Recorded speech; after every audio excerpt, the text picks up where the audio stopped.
Share them with your friends. It's free and you can sign up at thomhartmann.com. My daily take every day over at the hartmannreport.com website. That's also free if you want the daily 5 days a week rant in your inbox. No ads either. Third, we have the podcasts. There's the free 1-hour version of our daily show that's advertising supported. You can find that wherever you get your podcasts normally. And then there's also the podcast of the entire 3-hour show with no advertisements, and that's available by subscription over at thomhartmann.com. So check them all out at thomhartmann.com and hartmannreport.com.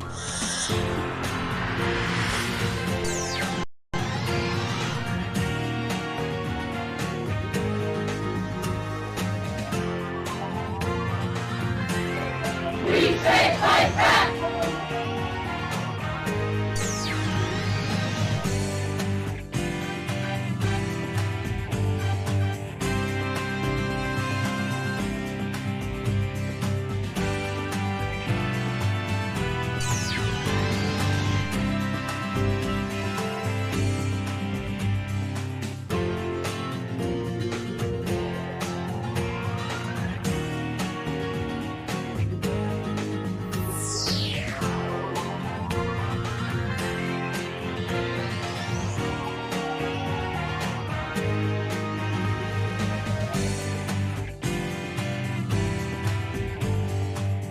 Our book today is Jailbreak Out of History by Butch Lee.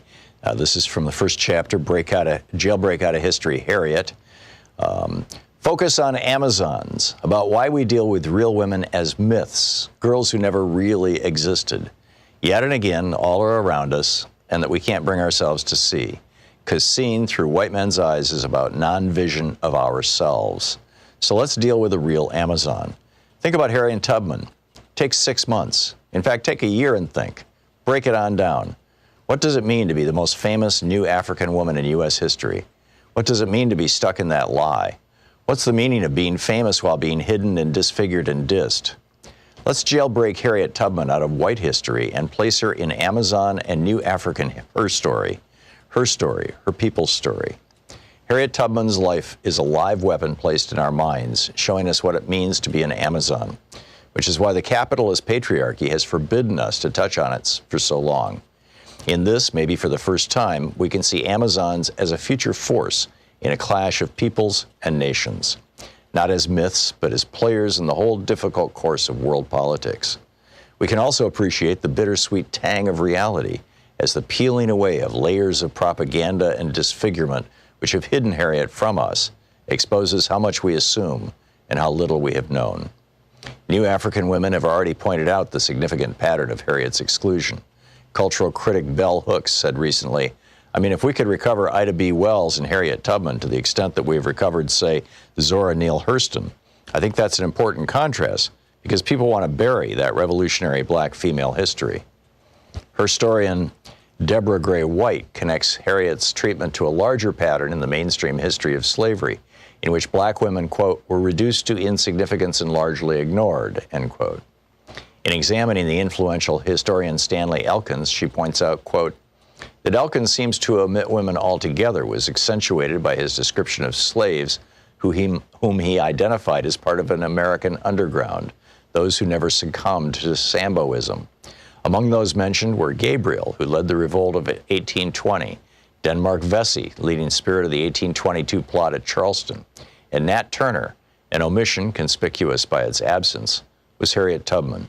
If Elkins had really been thinking of slaves of both sexes, he would hardly have forgotten this woman, who became widely known as the Moses of her people, end of quote.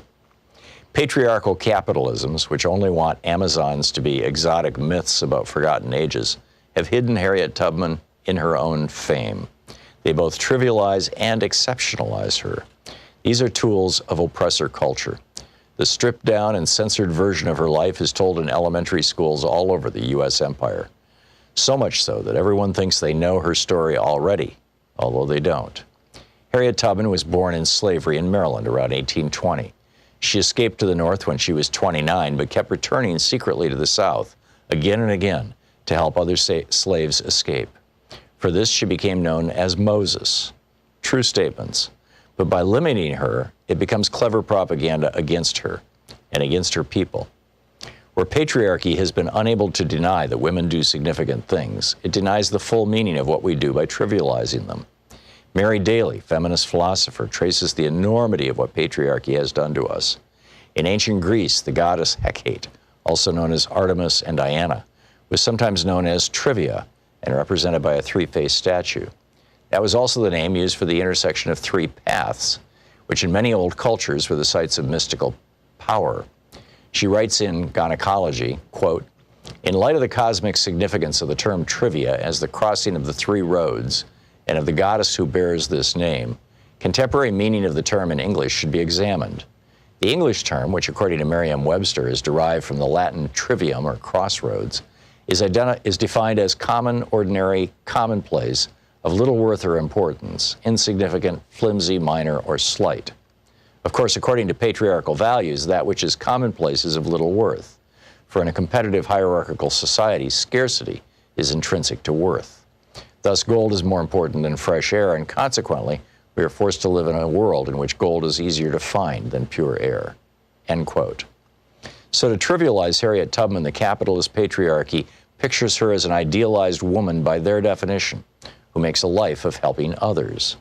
Thus, her deeds are squeezed into women's assigned maternal role as nurturer, helper, and rescuer of men, who then go on to do important things. But Harriet wasn't repping Mother Teresa. She wasn't even any kind of civilian at all.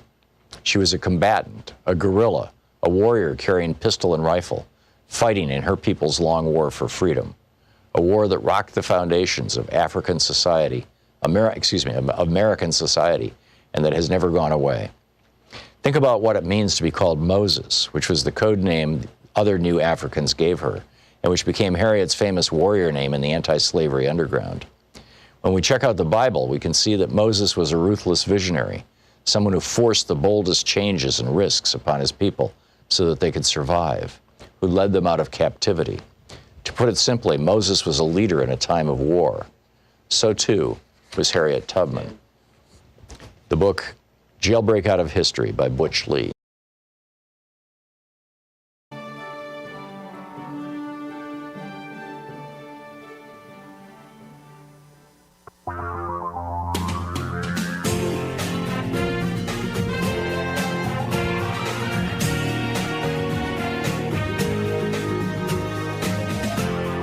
This is the Thom Hartmann Program.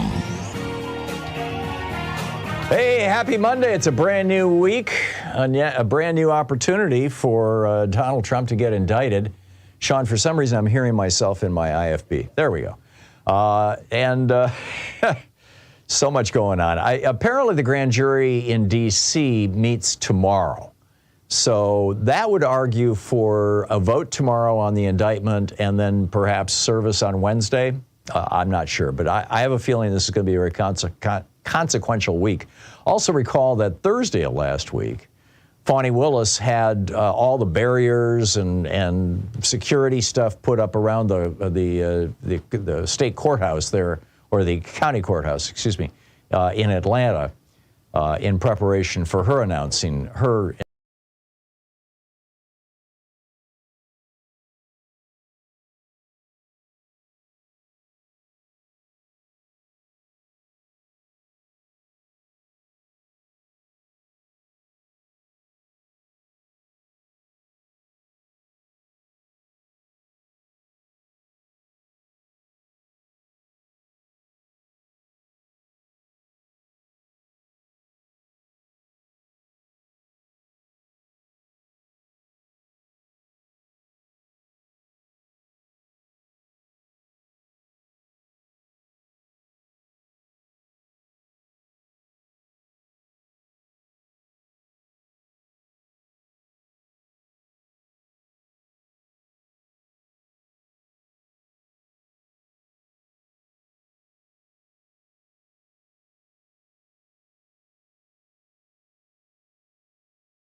No provision in the Constitution.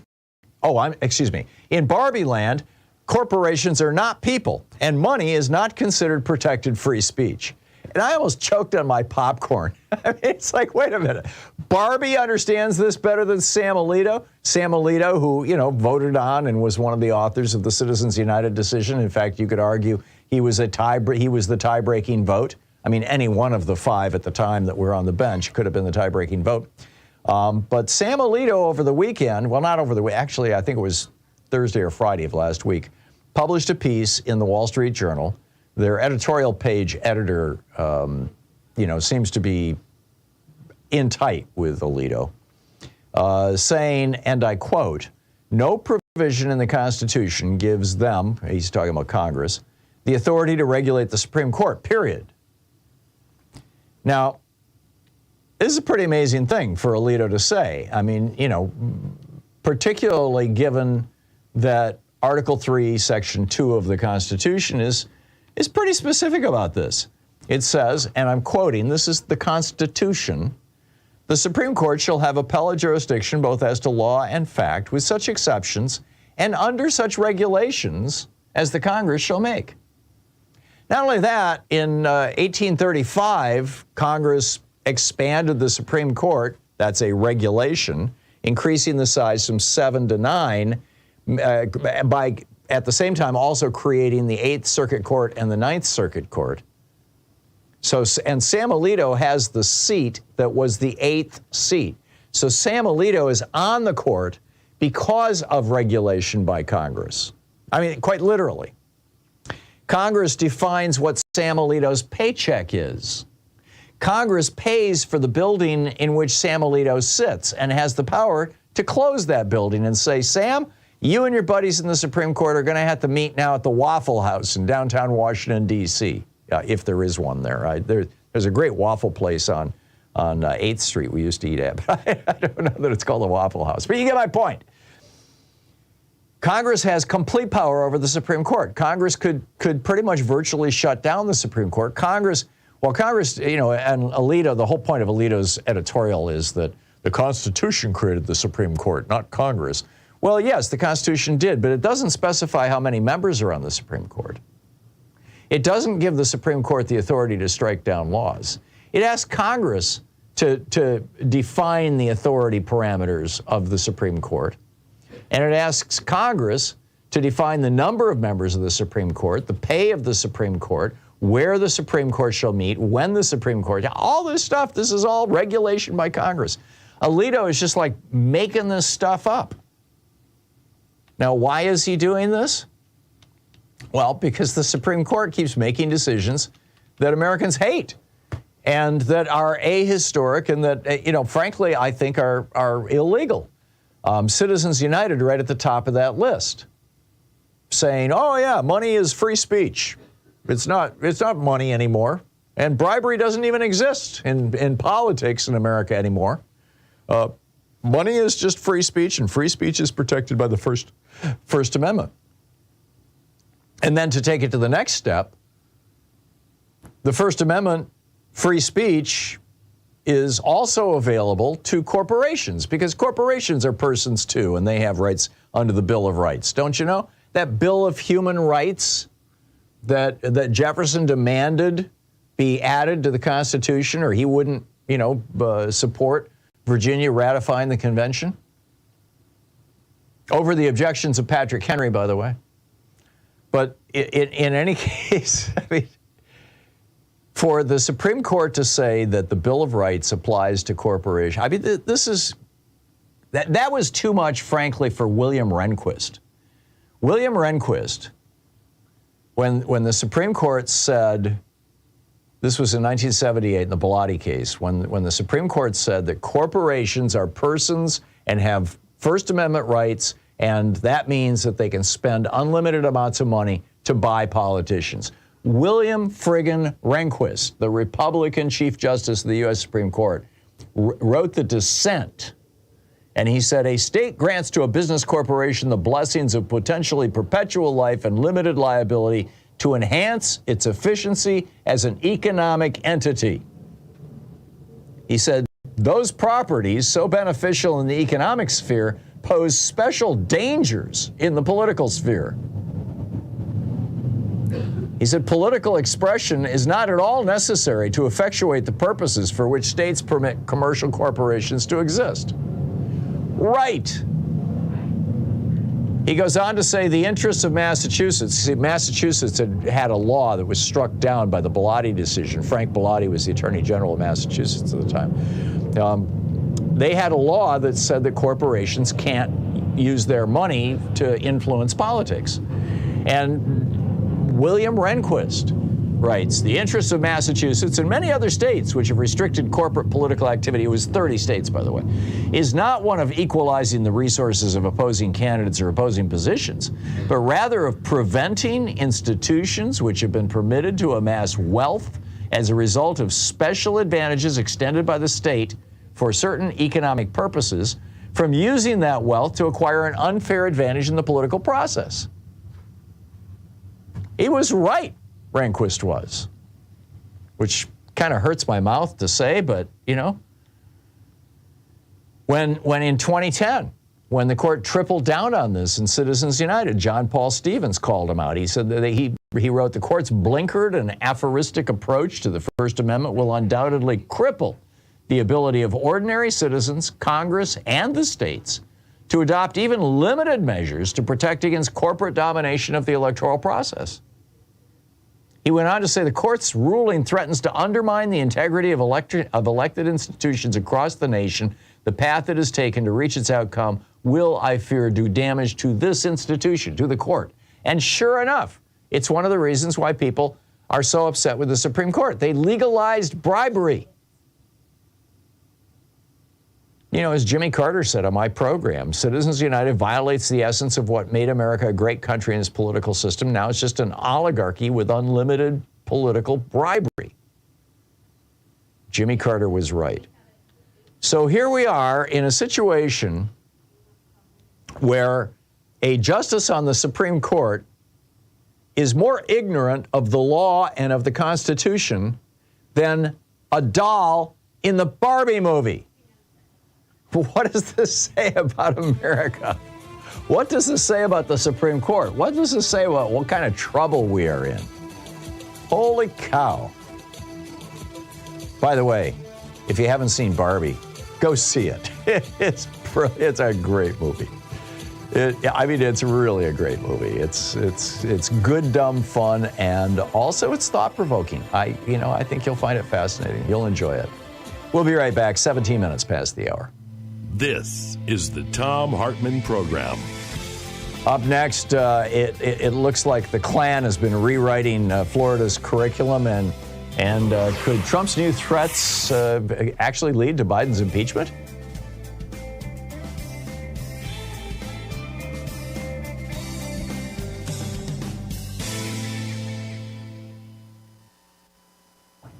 And welcome back.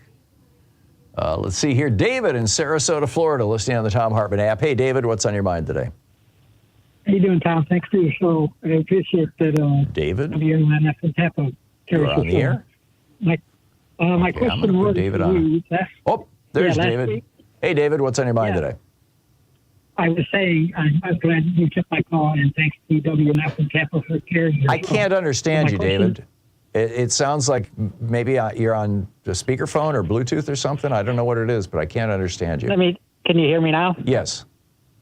Okay. I had this phone turned upside down. I was saying thank you for taking my call, and I appreciate WMNF and Tampa for carrying your program. Okay. My question. Let me fix that. Okay.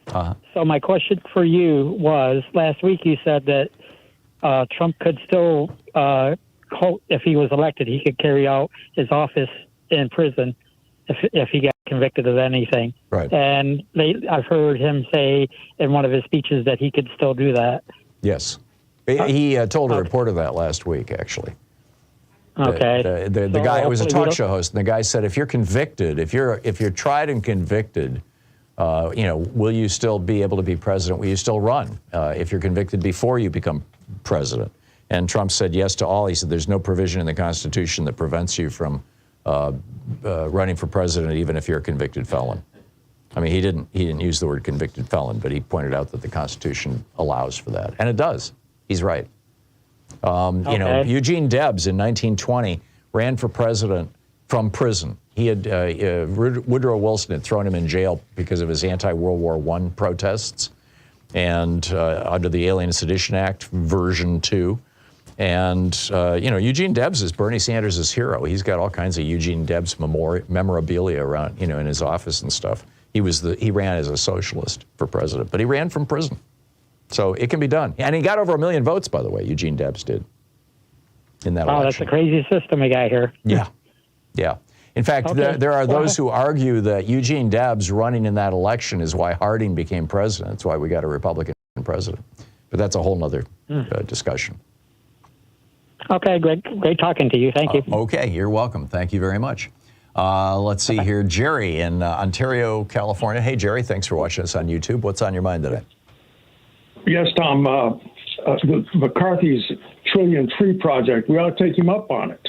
Yeah. And a few people in the audience, if they called his office and said, yeah, we could do this. I'm telling you, we could do 160 acres of mesquite trees on 1 acre of cow food water. And his district uses the most wasteful cow food water in the world. In the world or in the country? I mean, literally in the world, are you sure? Oh, yeah. You can't. The amount of water they use on them cows on the bottom of the San Joaquin Valley there got to be the most wasteful or most used water. It's got to be. You're not quoting an actual statistic. You're citing your opinion. I'm perfectly willing to believe that your opinion is accurate. I just, you know, when statements of fact are made on the program, I like to make sure that they're statements of fact. But I get it. And I think we should take him up on it. I think it's a great suggestion, Jerry. Good on you. Thank you very much for the call. It's 21 minutes past the hour. We'll be back with more of your calls and the news of the day in just a moment. Stay with us.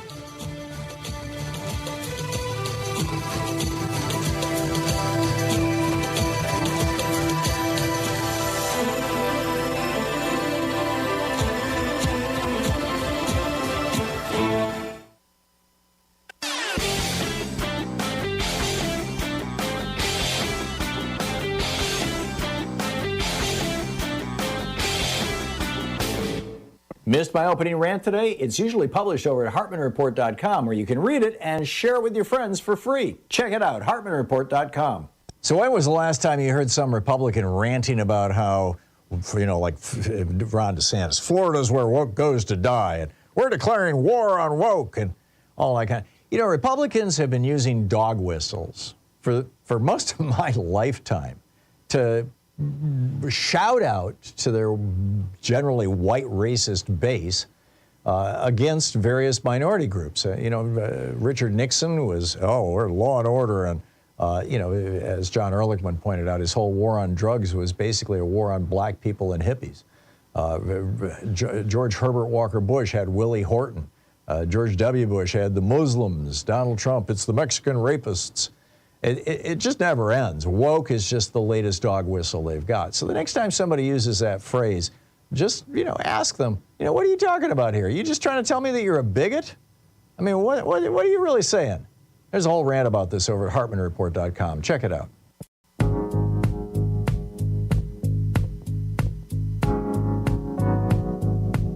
And welcome back. So this is an amazing story. It looks like the Klan, or somebody like the Klan, has been writing the academic standards for the state of Florida.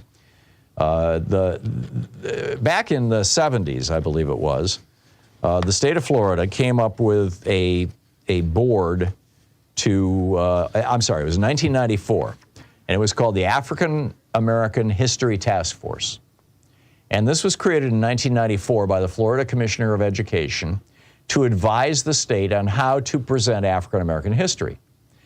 For example, one of the things that they wanted to talk about was what was life like for African Americans before they were brought to the United States. In other words, let's talk about the civilizations. And there were actual civilizations, indeed, surprise, surprise, right? After all these years of white supremacist BS here in the United States, in Africa. I mean, you know, major civilizations, countries, anyway. So that was supposed to be part of the curriculum. And no, Florida has pretty much stripped that out now. 3 members of this task force are pointing out now and complaining that what Ron DeSantis did is he actually created a quote, work group that was stacked with DeSantis's, people and bigots friendly to DeSantis. And they rewrote the curriculum without ever informing the African American History Task Force, and then put it into law without asking their opinions or anything. Dr. Donna Austin, who is a member of the actual African American History Task Force in the state of Florida, said it's the same divide techniques that they used on the plantation. It's the same identical thing. They always use methods of dividing the African and African American people. That's what they do. Apparently, some of the members on DeSantis' hand-picked task force are also black. For example, this is a quote from Social Studies 2023 standards. Quote, examine the various duties and trades performed by slaves like agricultural work, painting, carpentry, tailoring, domestic service, blacksmithing, and transportation. Instruction includes how slaves develop skills, which in some instances could be applied for their personal benefit. End of quote. This rather flipped out these people. Another was, famed abolitionist Frederick Douglass was inspired by his mistress to read while enslaved. That small glimmer of light was enough to inspire him to turn it into a burning flame of illumination from which he benefited and his country benefited. Oh, isn't that nice? His slave mistress taught him how to read. Shouldn't we be all so grateful that he was enslaved and therefore, this is gaslighting. And Kamala Harris went down to Florida last week and called it out. She said this is misleading. She said they insult us in an attempt to gaslight us, and we will not stand for it. This was at the social action luncheon of the Delta Sigma Theta sorority down in Florida, which I believe is a black sorority.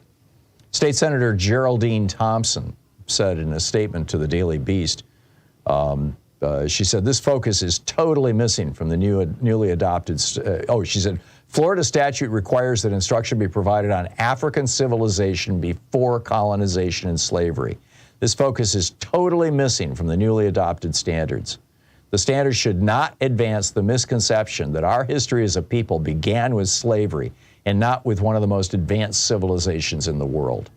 End of quote. Now, she's a member of the task force, but she had nothing to do with, the history task force. It had nothing to do with the new standards, because again, that was the working group. She said this whitewashes the brutality that occurred when families were separated by being sold off during slavery and the resulting long-term trauma still experienced by current generations. Amazing. Absolutely amazing. We'll be right back. You're listening to the Thom Hartmann Program. Call 202-808-9925. Donald Trump over the weekend demanded that Republicans in the House of Representatives impeach Joe Biden. Will they do it? Stay with us.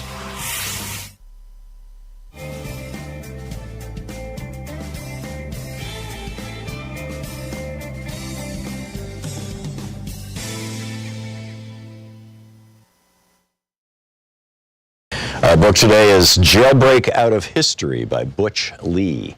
This is from the first chapter, Jailbreak Out of History, Harriet.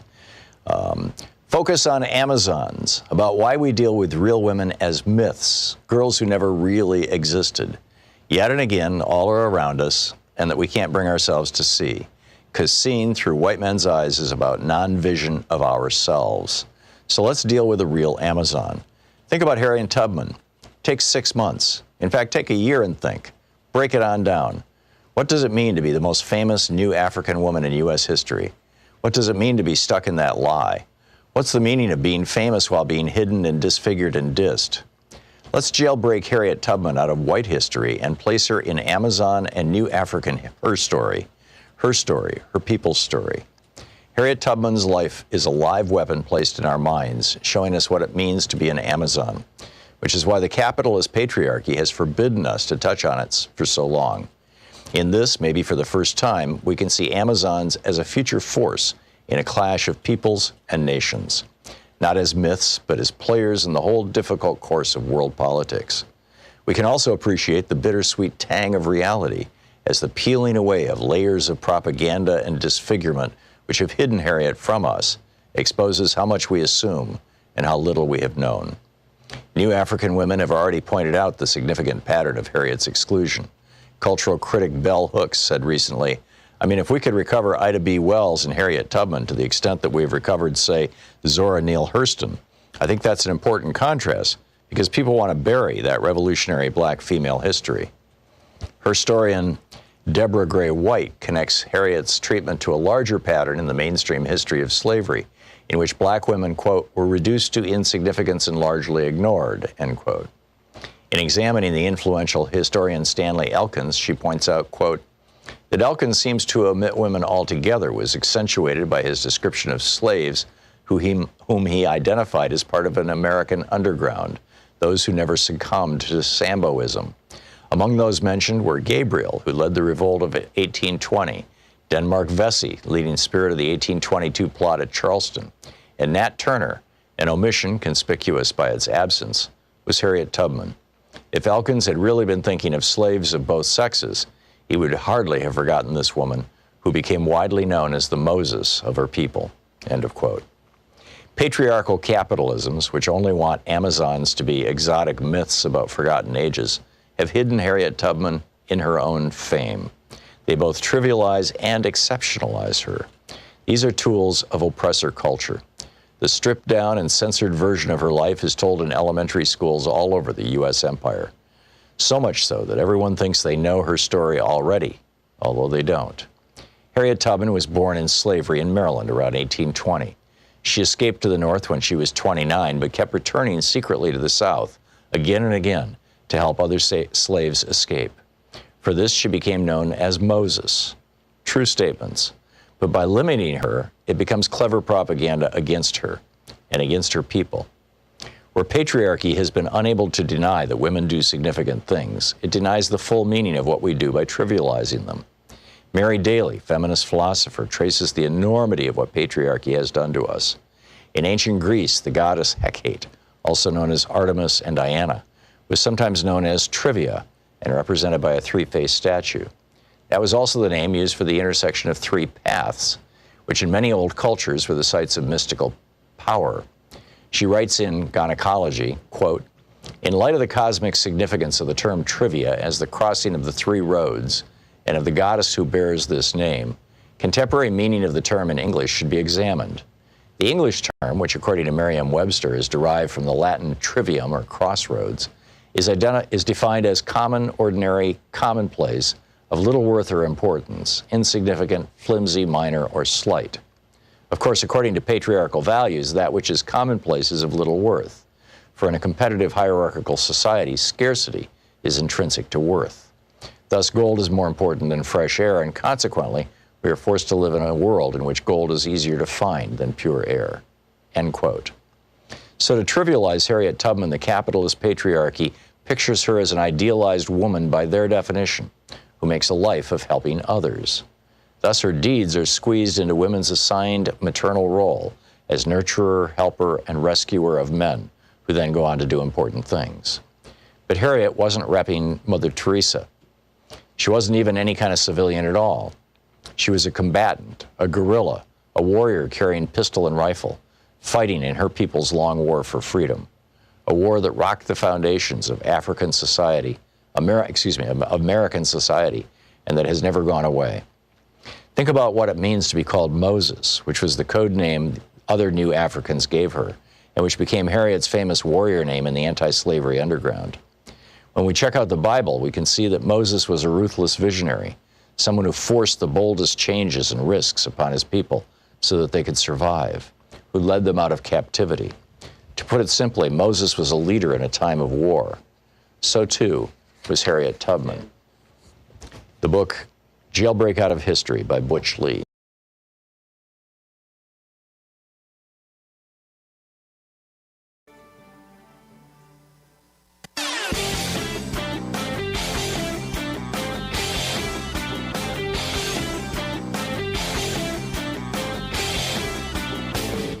Did you know that every weekday we send out an email before the show giving you all the topics coming up so you can be fully informed and ready to interact with our program? Or that after the show we send out Sue's Stack, a list of every topic I've discussed along with clickable hot links to every source of information I've shared with you on the air? It's all completely free and available over at thom.tv, THOM.tv. Check it out.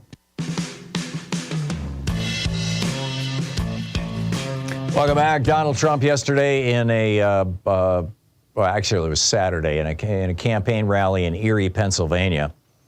Called Joe Biden a dumb son of a B word, which is at the very least undignified, don't you think? Also, earlier this week, Kevin McCarthy said that he would reconsider impeachment inquiries into Joe Biden. I don't know what they think they're going to impeach him for. I realize they think that they've got a Chinese spy who's on the lam who says that he knows that Joe Biden took a $10 million bribe from some Ukrainian guy, but everybody else involved in this says that's just a lie made up by this guy to try to get out of his. But you know, in any case, Marjorie Taylor Greene and Matt Gaetz actually called for Joe Biden's impeachment the first day the day after he was sworn into office. So, I mean, this is not about any specific charges. This is about Republicans saying, hey, you did it to Trump, we're going to do it to you. But Trump is an actual criminal. Trump actually told over 30,000 lies while he was president. Trump actually oversaw the unnecessary death of 500,000 Americans, according to The Lancet, the British medical journal that analyzed the numbers. Trump, tried to destroy NATO on behalf of Vladimir Putin. Trump tried to blackmail Ukraine on behalf of Vladimir Putin. Trump apparently sold top secret documents to Saudi Arabia for $2 billion. Trump apparently gave, among the data that Trump had at Mar-a-Lago was lists of our spies, payroll records. And, in the third year of his administration, right after he asked the director of national intelligence for that list of the payroll records of the spies, suddenly the CIA reported to Congress that their spies all around the world were being murdered. I'd like to know more about that. But those were all legitimate reasons to impeach Trump. I don't see a legitimate reason to impeach Biden, but Trump yesterday or day before yesterday on Saturday said that he will endorse primary opponents for any House Republicans who don't vote to impeach Biden. And of course, what he's trying to do is, he's looking at history. History here says Donald Trump has been, he's the only president who's ever been impeached twice. He's only, I believe, the third president to have been impeached. No president has been convicted. And he doesn't want to go down in history that way. He wants Joe Biden to be impeached too, so that he can say, well, I wasn't that bad. The guy who followed me, the same thing. It's pathetic, isn't it? All righty, let's pick up your calls here. Nicholas in San Cristobal, not New Mexico, Mexico itself. Hey, Nicholas, what's on your mind? Old Mexico. Can you hear me okay? I got a real wonky phone here. Yeah, it's just fine. Oh, good. Listen, this is sort of a quick public service announcement. I suspect you've already seen the great documentary, The Day After Trinity. I have not. Oh, wow. Okay. Today is the last day to watch it free on Criterion Channel.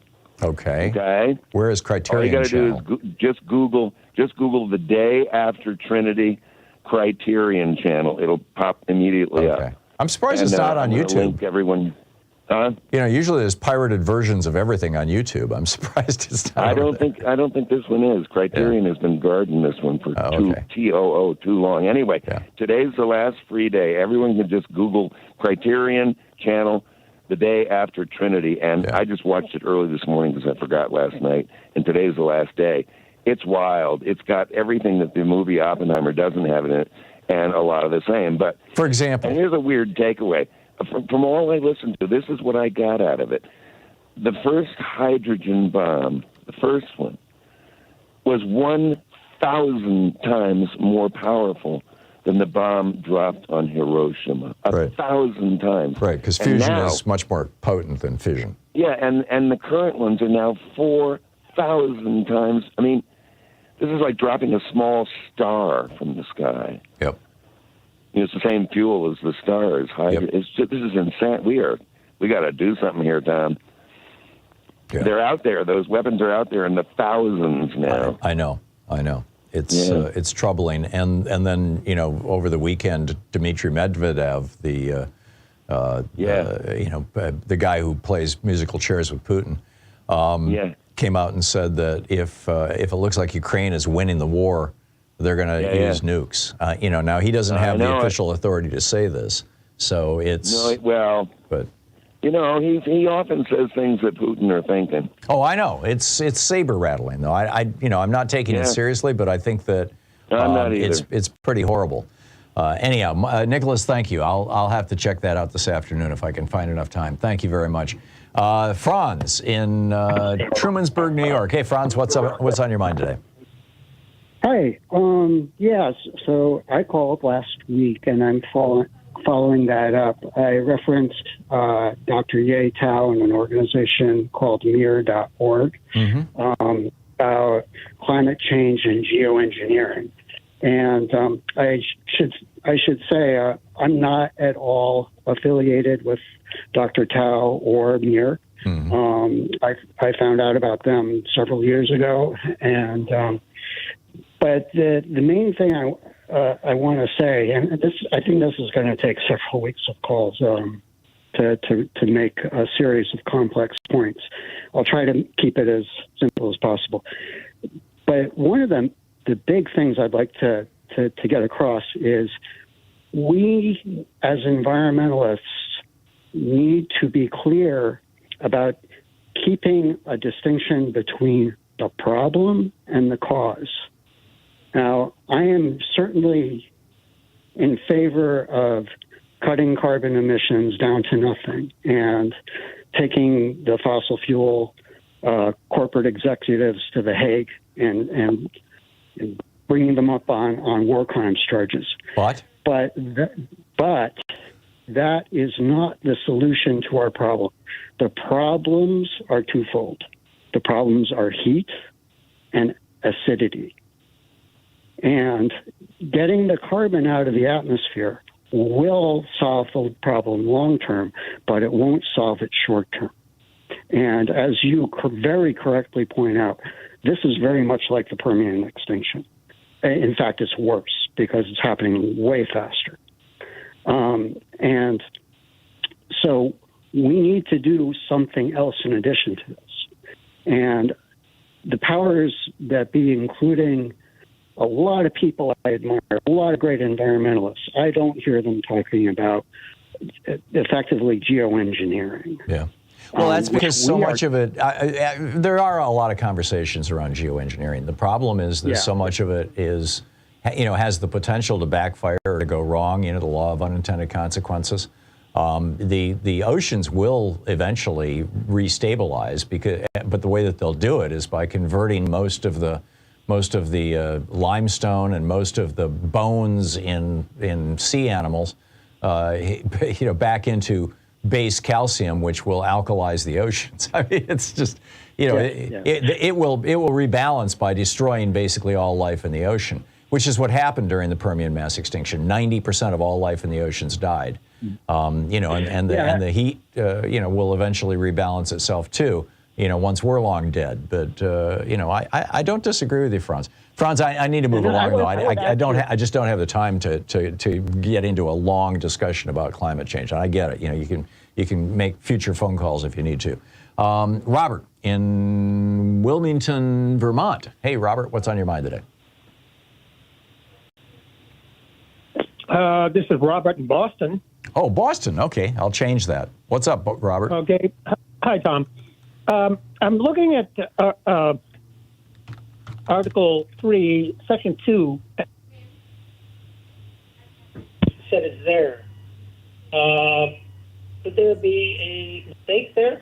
I'm sorry. Suddenly your voice went weird, Robert, and now I can't understand what you're saying. And law and equity arising? Yeah. Robert, I'm going to have to put you on hold. You can talk to Louise about this. John in Portland. Hey, John, what's on your mind today? Hi, Tom. Thanks for taking my call. I'd like to get your feelings on Alito's statement about not being able to regulate, Congress not being able to regulate the Supreme Court. I thought I read in one of your books, and I don't know if it was the short history of the Supreme Court or the one where you talked about the railroad decision about corporate citizenship. But I remember there being something in there about, in the original framing of the Constitution, there was nothing in there about judicial review and the Supreme Court being able to override acts of Congress. That's correct. The Supreme Court gave themselves the power of judicial review in 1803 in a case called Marbury versus Madison. So why isn't anyone talking about the illegitimacy of what the Supreme Court does all the time? You know, I wrote a book about it. There's been numerous conservatives, by the way, who wrote books about this back in the 70s and 80s, mostly in response to Brown versus Board and Roe v. Wade. You had John Roberts wrote a 24-page paper for Ronald Reagan when he worked for Reagan about how Congress could overturn Roe v. Wade and Brown v. Board, by just reversing judicial review. And with regard to Roberts saying that, he doesn't have, that Congress can't regulate him, as I said, the Constitution, Article 3, Section 2 says the Supreme Court shall have appellate jurisdiction both as to law and in fact, with such exceptions and under such regulations as the Congress shall make. I mean, it's very straightforward. It's not a secret. It should be known to everybody. And for Alito to say Congress can't regulate us, it's just pathetic. I mean, it's bizarre.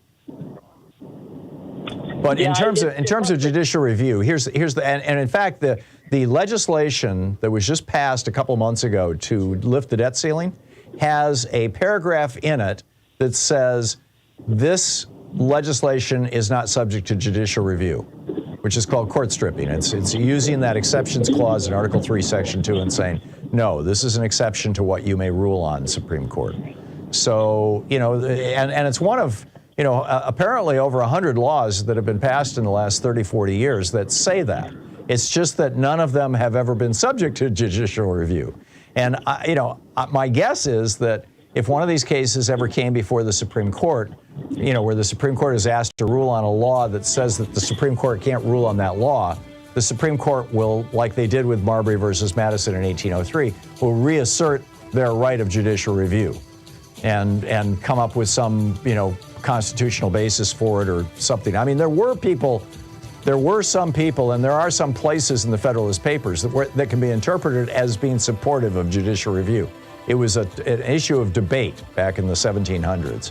I got to run. John, thanks for the call. To Thom Hartmann. Visit thomhartmann.com for audio and video archives. Back with more of your calls in just a moment. It's Talk Media for the rest of us, the Thom Hartmann Program. Stay with us.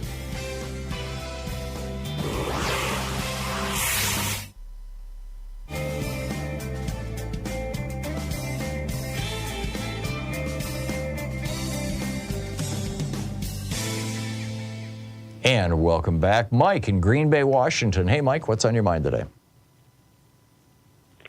This is Green Bay, Virginia, Tom. Oh, Virginia. Oh, I misread it. Okay. Thank you, Mike. What's up? Yes, Sue. Thanks for taking my call. Just for you, I have distilled the essence of the Biden impeachment by the Republicans. Okay. You impeach my president, so I'm going to impeach your president. Nah, nah, nah, nah, nah. Exactly. Exactly. They're like petulant children. Yeah. I don't see how anybody can vote for these people, I swear. I know, it's so weird. I was a guest on a radio show over the weekend, and the host was talking about how much he loves Donald Trump, and I'm just like, wow. A couple of people called in to defend Trump and talk about how terrible the Democrats are. And it just like so little of it made any sense. I mean, I'm speechless. I mean, at one point, the host said, well, you're going to respond to this guy who just called and said, oh, Democrats are this, that, and the other thing. But he literally didn't make any specifics, right? There was no you know, it's like they're terrible people and, you know, they're hateful and, but, you know, and it's like, what are you talking about? I mean, you know, it's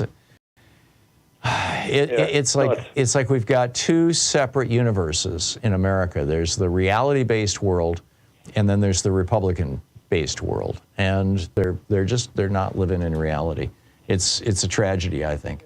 Mike, thank you for the call. Fortunately, they can vote. Say that again? Okay, bye. Okay, bye-bye. Bob in Tahlequah, Oklahoma. Hey, Bob, what's on your mind today? Hello, Tom, and thanks for all you do. We're here as long as we can be here, and that's about it. I want to make the point that the nuclear industry has had the world held hostage all my life, continues to do so by threatening to build even more weapons and more nuclear power plants. All right, we got 2 of them being built in the U.S. right now. Yeah, in Georgia, it's pretty amazing. The citizens will have to stand up against this to shut it down. It's about the only way it will be shut down. So that's my main point. I would like to sneak in another point that you've always enjoyed, and that is that I don't understand why, even in progressive circles that are on the air, there's not any discussion of industrial hemp and the lifting of prohibition around the world. The Chinese do it better than anybody. They knew about it before anybody. Haven't we lifted that prohibition here in the United States? I thought industrial hemp was a major crop in several states. No. As long as the authorities have power over common people to come seize marijuana plants because they're not tagged or labeled, because they can't track them. And that's the excuse of why prohibition can't be ended. But hemp is being grown on an industrial scale in the United States. There's multiple companies. One of them advertises on our show, CB Distillery. Multiple companies that are selling, you know, hemp-derived CBD, Bob. Good for them, but they've got to have a license to do it. Oh, I get that. Yeah, okay. So you think it should just be an absolute free-for-all. I get it. I don't disagree with you. Bob, thank you. Thank you very much for the call. Yeah, I mean, you know, we don't regulate soybeans. Why do we have to regulate hemp? Good point, Bob. We'll be right back.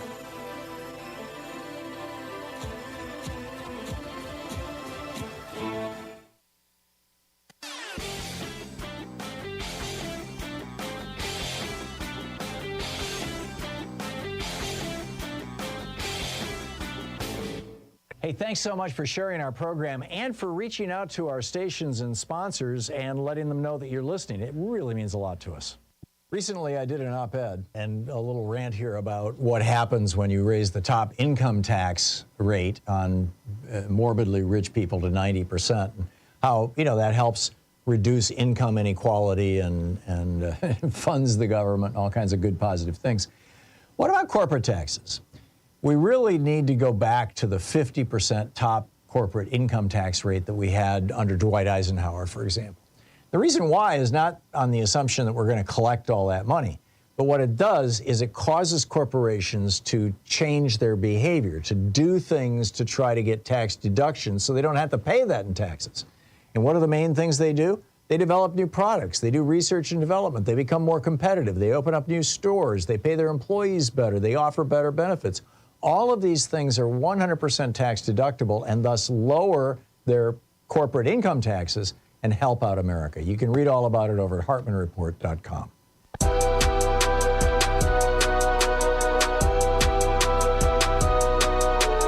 Welcome back. Picking up your calls. Paul in Woodinville, Washington. Hey, Paul, I thought you might have something to say about the opening of the Barbie movie at the very least, or the you know, where they say corporations aren't persons and money is not speech, or Mr. Alito's saying that the Congress can't regulate us. What's up? Yeah. You read exactly the part of the Article 3, Section 2, and that seems to apply with pretty wide latitude, if you ask me. I think it's outrageous that Samuel Alito now has a second op-ed in the Wall Street Journal, and second one in 2 months. I mean, he just can't seem to stop giving us his opinion. Right. And that brings me to kind of what I want to talk about, where the court has gone. And all 6 of the conservative judges on the court are from the Federalist Society at one time or another. And this whole baloney. By the way, the Federalist Society was only began in 1982. This was actually came after, remember, Robert Bork got borked? Yep. He was the big originalist, and the Federalist Society says that they are originalists and they are textualists. They are pure textualists. Right. So what does this mean? This means that they say that we are to interpret the law, not make law, which is kind of phony because the law is not only what the law says, but what the courts say about it. So no matter what they say, they are now becoming part of making the law.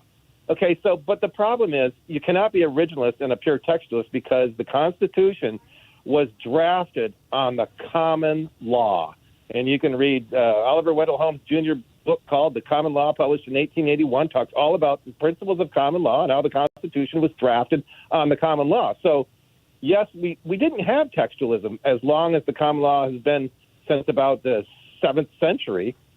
Common law was what judges did. We call precedent stare decisis. They made rulings based on rationale, ratio decidendi. Right. Which is the basis of the Israeli Supreme Court, by the way. But continue. And so you have to apply the common law to textualism because textualism doesn't cover everything. And here's what happens. If you don't do that, then you end up with a case like the recent case called Navajo Nation versus United States. The Navajo Nation, which sits in states of Arizona, Utah, and Colorado, I believe, has serious water problems. The treaty with the Navajo Nation, which they were forced into, by the way, in 1868, they were forced onto the land. And at the time, there was no concern about water problems, but now they are struggling hugely with getting water. And Brett Kavanaugh wrote, "We will not apply the common law to this clearly written treaty." In other words, if you don't have water on the land that we forced you to go on, in common law, that would have been. But they said, it doesn't say anything about we having to provide water in this treaty. Well, to make it even more bizarre, the Colorado River actually borders Navajo land. Yeah. I mean, they could stick a pipe in the river and pull water out if they wanted. That's what the Navajo Nation was asking the federal government to do. Exactly. But here's the other thing. The states of Arizona and Colorado and Utah all sued, saying, no, you can't. But so they gave those states standing in the case under common law, yet Brett Kavanaugh says, we're not going to apply the common law here. Yeah. So this textualism and originalism is a bunch of bunk. And it's what it does is it reduces every opinion of text to the two things that we all have, which I will put it politely, is a rear end and a personal opinion. And that's how the court is making rulings these days. And Samuel Alito is probably, well, I don't know. He can fight it out with Clarence Thomas as to which one of them is the more arrogant. But or the Samuel more Alito corrupt. Definitely seems. Yeah, well, maybe Thomas is more corrupt and Alito's more arrogant. But he seems to need to put his opinion in our face all the time. When he went out, his first one, remember, he said, whatever magazine it was, and I don't remember what it was, so I won't mention who it was, but he said, they are misleading their readers. This was before the article about his hospitalities that he received. I think it was ProPublica he was going after. Yep. That's right. Yep. Paul, I got to run, but thank you. Spot on, as always. We'll be right back. Stay with us.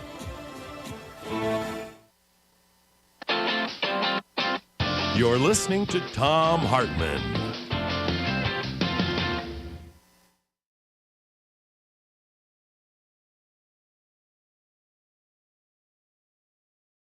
In addition to bringing you the Thom Hartmann Program here on Free Speech TV and Video Media Online, we also have a whole set of ways you can interact with us and tools you can use to spread the word about the importance of democracy and the threats to it in our republic. First, there's your daily homework. Sue Nethercutt puts together a daily email newsletter that has a link to every story I discuss on the air, so you can find my sources and you can share them with your friends. It's free and you can sign up at thomhartmann.com. Second, I publish my daily take every day over at the hartmannreport.com website. That's also free if you want the daily 5 days a week rant in your inbox. No ads either. Third, we have the podcasts. There's the free 1-hour version of our daily show that's advertising supported. You can find that wherever you get your podcasts normally. And then there's also the podcast of the entire 3-hour show with no advertisements, and that's available by subscription over at thomhartmann.com. So check them all out at thomhartmann.com and hartmannreport.com.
Our book today in the Thom Hartmann Book Club is Health Justice Now, Single Payer and What Comes Next by Timothy Faust. And this is from the introduction. A secret scream rings through America. It rings down the sterile fluorescent hallways of our hospitals. It rings over our rural towns and our native reservations. It rings through our prisons, the bellies of our great cities. It rings in our farms and our fields, our streets and our sewers, our bodies and our blood. And we are cursed to never hear it clearly until, at last, we realize it has been our own mouth screaming and we are lost. A child born today inherits, in that secret, a new American squalor, the skeletal remains of the American cities, the bleached bones of the American suburbs. This secret is a birthright of continual exploitation, pumped for labor and drained of cash and then punished for the resulting suffering. Punished for being hungry, punished for being sick, punished for being pregnant, punished for being poor, punished for being black or brown, punished for being queer, for being unlucky, for being. At the base of that suffering is lodged a little truth, like a knot in the stomach. In America, sickness makes you poor, and poorness makes you sick. This is a book about that relationship and why it happens, and why it's unnecessary, and what we can do to fix it. The cosmic whirling of God machine has not determined that some people are fated to suffer while others flourish. We have the resources to take care of everyone, and yet we refuse to do so. Your medical debt and medical bills are unnecessary, but we have chosen to make them necessary. These are structural problems with structural causes, and many of them share roots in how we pay for health care. This is a book about health care and health finance. They are different. Healthcare is anything that helps you stay safe and healthy. It's a kind of freedom from and within your own body. Health finance is the method by which we as a country pay for that freedom and by which we decide who gets to have it and who doesn't. Healthcare is more than what happens to you in the hospital. Healthcare is whether your home makes you sick, or your food makes you sick, or your environment makes you sick, or whether you have enough money to afford the things that keep you healthy. In America, the structure of corporate health care has convinced us that some people deserve health care and some people don't. This is a book about that corporate health finance, about private insurance and private insurers. For half a century, they've convinced us that they're the only things that keep us or could ever keep us from the utter financial ruination of illness. They've sold us different inadequate insurance plans and persuaded us that this is a form of great liberty, while chipping away at our freedoms for profit and holding our bodies and our children's bodies hostage. This is a book about single-payer health care, a health finance model in which we pool our abundant collective resources to provide health care to all people. It is a common model across the world. As we will discuss in this book, we have the potential not just to enact a single-payer program in America, but to build the greatest healthcare program among any so-called developed democracy. Here is my profession of faith. I believe beyond any doubt that single payer is demonstrably sound and imminently feasible. I believe a properly ambitious and well-structured single-payer program will do more than any other American social program of this generation to soothe the burns, to resuscitate the spirit, to nourish the moral will of the American people. I believe it will loosen the loathsome manacles of American health finance, an exploitative institution that profits by plundering from us our own bodily autonomy, and that anchors a larger exploitation that holds those whom we love as captive leverage to guarantee our servitude to abusive employers or domestic partners, to those who seek to dominate us both in the office and in the hospital. I believe this nation owes its people, whose labor has created its rich banquet, the safety and agency of healthcare. I believe this healthcare is greater in scope than that which happens upon an operating table. I believe that housing, food, income, and more, the components of basic human dignity, are healthcare. And I believe our work is that of striving toward justice for all people. And I therefore believe, I have to believe, that single-payer healthcare is our moral imperative. Single-payer is our tool. Single-payer is our weapon. Single-payer is our first step. But single payer on its own is not the goal. This book is about health justice. Healthcare is personal, so I want to start this book personally by introducing two friends of mine, Steve Way and Kyle Kolick. They're two guys about my age, I'm 30, who live in North New Jersey. They're sweet, gentle people, and probably the most charismatic pair of friends I've met in my entire life. They make me laugh until my face hurts, and we like watching pro wrestling together. They're also being utterly broken by our American healthcare system, and it's keeping them from living their lives. Steve has muscular dystrophy. The muscle and tissues that hold his body together are eating themselves. He's doing pretty good, all things considered. He beat his original life expectancy of 18, and now probably has a long life ahead of him. Steve needs a wheelchair to move and a ventilator to help him breathe. The book, Health Justice Now, Timothy Faust.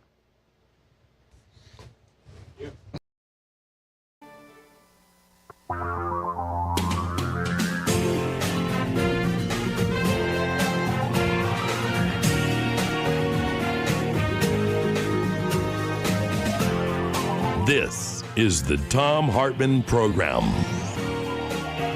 And welcome back. So Eric Swalwell publishes on X this little rant. It's fascinating. I mean, just consider this. A federal judge appointed by Trump issued a search warrant at the request of the director of the FBI, who was appointed by Trump. It was executed by a Department of Justice attorney who was appointed by Trump, who charged him with violating a law that was passed and signed by Trump. There's not a single witness involved who's a Democrat, not one. They're all handpicked by Trump, his lawyers, his employees, their communications, their photos, everything. So what do Republicans have to say about this? It's a Democratic witch hunt. Right. Yeah. In fact, you know, this cultist, Trump over the weekend, he says, I appointed over 300 federal judges and 3 great Supreme Court justices last year. They ruled to end Roe v. Wade, and now pro-lifers have a tremendous power to negotiate. I don't think that argument's going to help him. He says, and remember, Democrats are radicals on this issue because they're willing to kill babies in their 5th, 6th, 7th, 8th, 9th month, and they're willing to kill babies even after birth. They're extremists. They're radicals. What a lie. By the way, Joe Biden is officially on the record saying that, we want the Roe v. Wade standard, and that's what Democrats in Congress are proposing. Just take us back to Roe v. Wade. That worked. Meanwhile, Elon Musk is threatening to sue a nonprofit organization called the Center for Countering Digital Hate because they have been tracking the number of white supremacists, anti-Semites, and just general haters. After all, their name is the Center for Countering Digital Hate. They have been tracking the level of hate speech on Twitter X since Elon Musk has let these people back onto the platform. And surprise, surprise, it appears to have exploded, at least according to their research. It consisted of 8 papers, including one that found that Twitter had taken no action against 99% of the 100 Twitter Blue accounts the center reported for retweeting hate. But Elon Musk's letter calls their research false, misleading, or both, and said the organization had used improper methodology. Let it get litigated. I think the best response to basically a claim of libel here is the truth. Musk claims that they are doing this in support of an ulterior agenda. Elon Musk, the chief executive of the Center for Countering Digital Hate, said Elon Musk's actions represent a brazen attempt to silence honest criticism and independent research. He added that Mr. Musk wanted to, quote, stem the tide of negative stories and rebuild his relationship with advertisers. Well, I'm sure he wants to rebuild his relationship with advertisers. In fact, part of his critique, Musk's complaint, I believe, is that his ad revenue is down. It's down 59% from April 1st to the first week of May. Total revenue at Twitter was $88 million. That's down 59% from a year earlier. Twitter has also sent a letter to Meta claiming that they copied Twitter's trade secrets when they created Threads. Well, that's going to be interesting. Apparently, Meta also owns the trademark of the letter X for social media. So maybe they will fight back with that. I don't know. I mean, this is like, grab your popcorn. Meanwhile, Republican legislators are ramping up their hate talk on trans people. And this starts with myths that they're promulgating and then leads to laws they are passing based on those myths. Aaron Reed, who has a Substack called AaronInTheMorning.com, which I highly recommend, writes, and is a trans person, writes about this. The House Judiciary Subcommittee on the Constitution and Limited Government had a hearing recently, I guess it was last Friday, in which the Family Research Council, a group that the Southern Poverty Law Center has identified as a hate speech group, a hate group, testified, and they just told a bunch of lies, basically. Aaron is referring to it as misinformation. I consider these lies about trans people. For example, Jennifer Bowens, representing the Family Research Council, consistently cited, this is from Aaron's newsletter, consistently cited what she referred to as the Swedish study during the hearing. According to her claims, the Swedish study indicates that transgender individuals face a 19 times higher suicide rate even after undergoing gender-affirming care. Elon Musk has recently retweeted this study. But, it's just not true. The study, the Sweden study, was done in the 70s and 80s when it was almost impossible to get transgender care. And it also includes all deaths, which includes AIDS and HIV. AIDS and HIV were just ravaging the gay community back then. And, the numbers of that study, and they weren't comparing trans people who were allowed to get gender-affirming care with trans people who were not. Rather, they just compared all trans people to the general population. And surprise, surprise, 19 times more likely to commit suicide. Well, yeah, especially in the 80s, in the 70s. So this study is, being badly misused to the point that the author of the study, a Swiss scientist by the name of Cecilia Dehaene, said, quote, the conclusion that cross-sex hormone treatment increases suicide rate is completely wrong, has basically repudiated her own study from 50 years ago, 40 some odd years ago. Then another lie, Congressman Hunt, a Republican, displayed a picture board featuring the food pyramid with all foods replaced by ice cream and said, if you give kids ice cream, let them eat the foods they want, they'll all want ice cream. If you let them just pick the gender they want, they might pick some other gender. Well, it's just not true. Most children, by the time they're 5, 6, 7, 8 years old, absolutely know what gender they feel they are.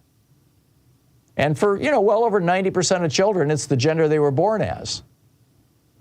But for a small percentage of children, they feel deep down inside, it's part of their absolute and essential identity, that they are not the gender they were born as. And these are the people that become trans people. So Hunt's, lie about, it's just a choice and it's just a fad. I mean, this is terrible. A recent report in The Lancet, for example, July 26th, gender-affirming care is associated with an improved quality of life and plays a crucial role in the well-being of transgender youth. Numerous studies have shown that it leads to positive psychological outcomes and reduces suicide rate. Most recent study shows that providing gender-affirming care reduces the suicide rate among trans individuals by 73%. Over 50 scientific peer-reviewed papers have been compiled by Cornell University underscoring the beneficial effects of gender-affirming care. Then Matt Gaetz comes out, and he says that a bill passed in Washington state this year, Senate Bill 5599, quote, allows the state to take kids away and administer gender blockers to them. Well, again, it's a lie. It also is a lie that circulates inside right-wing media and that Elon Musk boosted on Twitter. Donald Trump Jr. has said the same thing. In fact, he went on to say these sick bastards are evil. Right, but he's lying about what the law says. The bill adds an exemption to a parental notification requirement. Basically, right now, if a trans youth is seeking trans care, they have to have, their parents have to be notified. And the provision that it added said that, if you believe that your parents will withhold this or your parents are abusive, you don't have to have your parents involved. But it doesn't grant the state the authority to remove them from non-affirming parents' homes. And it does not modify the state's existing mature minor law. In other words, you have to be of a certain age and you have to jump through all kinds of hoops to get this kind of care. Then another right-wing spokesperson, Dr. Rowans, made multiple statements claiming that the rise in transgender identity is due to social contagion. In other words, it's a fad. One such study knocking this down was published in the journal Pediatrics, peer-reviewed journal, specifically examining this notion and concluded that it's false. Trans youth have a long-standing awareness of their gender identity before coming out. And this is the point that I was making. There is this small percentage of people who just know deep down inside from the time they're children that they're not in the body, that they're born into the wrong body. More than 60 psychological associations, including the American Psychological Association, the Society of Behavioral Medicine, have called for the abandonment of these kinds of false memes like social contagion. They're just not true. But meanwhile, based on these lies that I just laid out for you, more than 80 pieces of legislation seeking to restrict access to a gender-affirming care have been introduced around the country.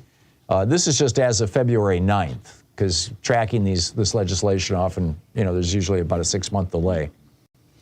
At least 4 states have seen bills that would restrict such care for individuals who are adults over the age of 18. Typically what they do is they pass a law saying people under 18 don't have access to gender-affirming care. And then they come back the next year and say, oh, we're going to lift the cap on that and just make it everybody. Well, they've already lifted the cap, or tried to, in 4 different states.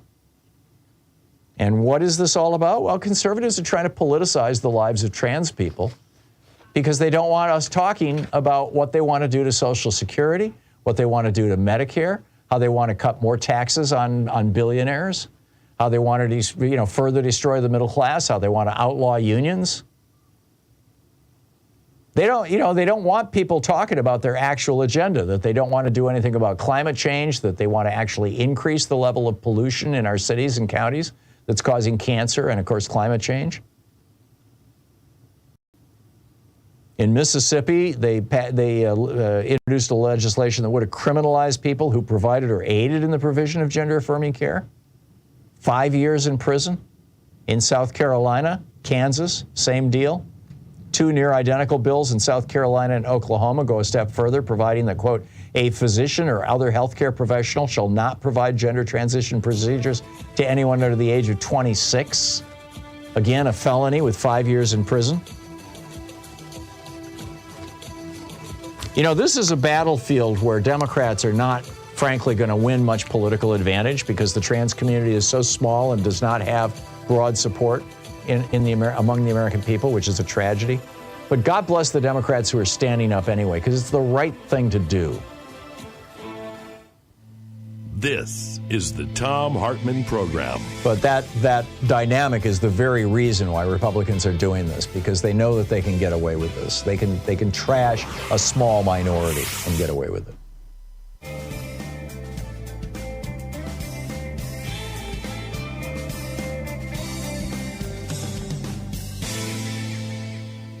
And welcome back. Malcolm in Bluebell, Pennsylvania. Hey, Malcolm.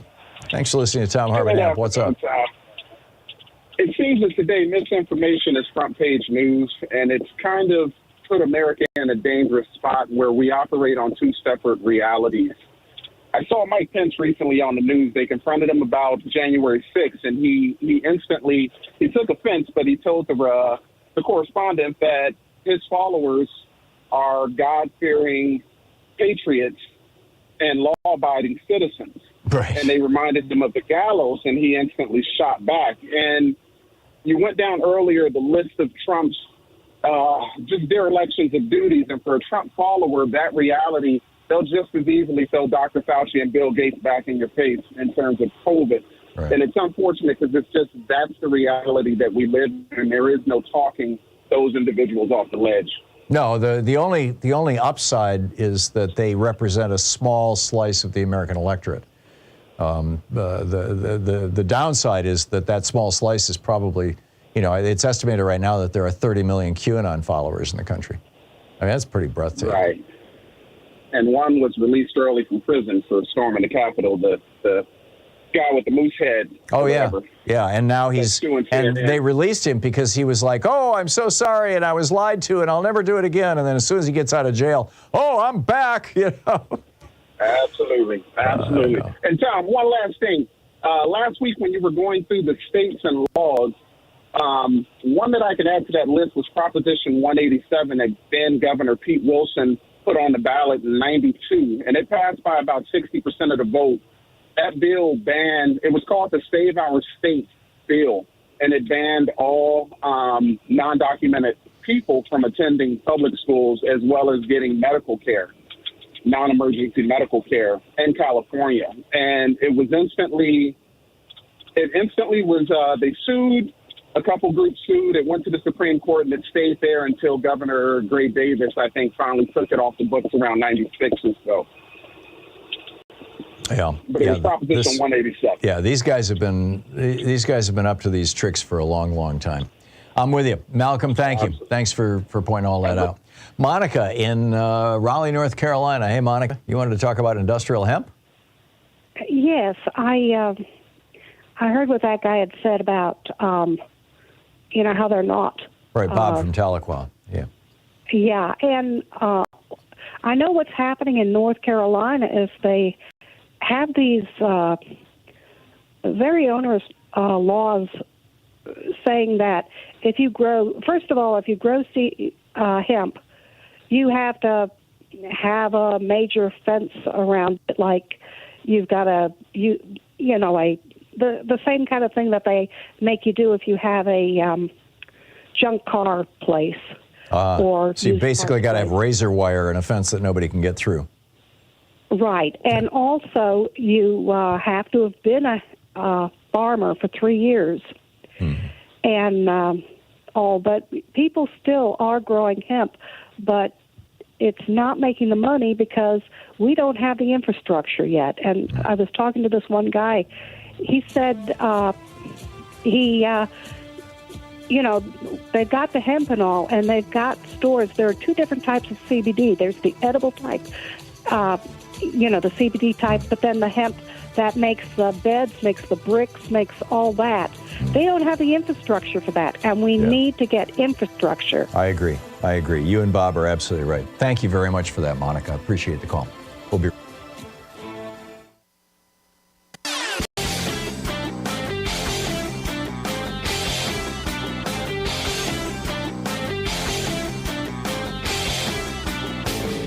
Change starts with you. You can be calling your Democratic or Republican representatives to let them know what you think by calling 202-224-3121. It's the Capitol switchboard. It'll get you right through to them.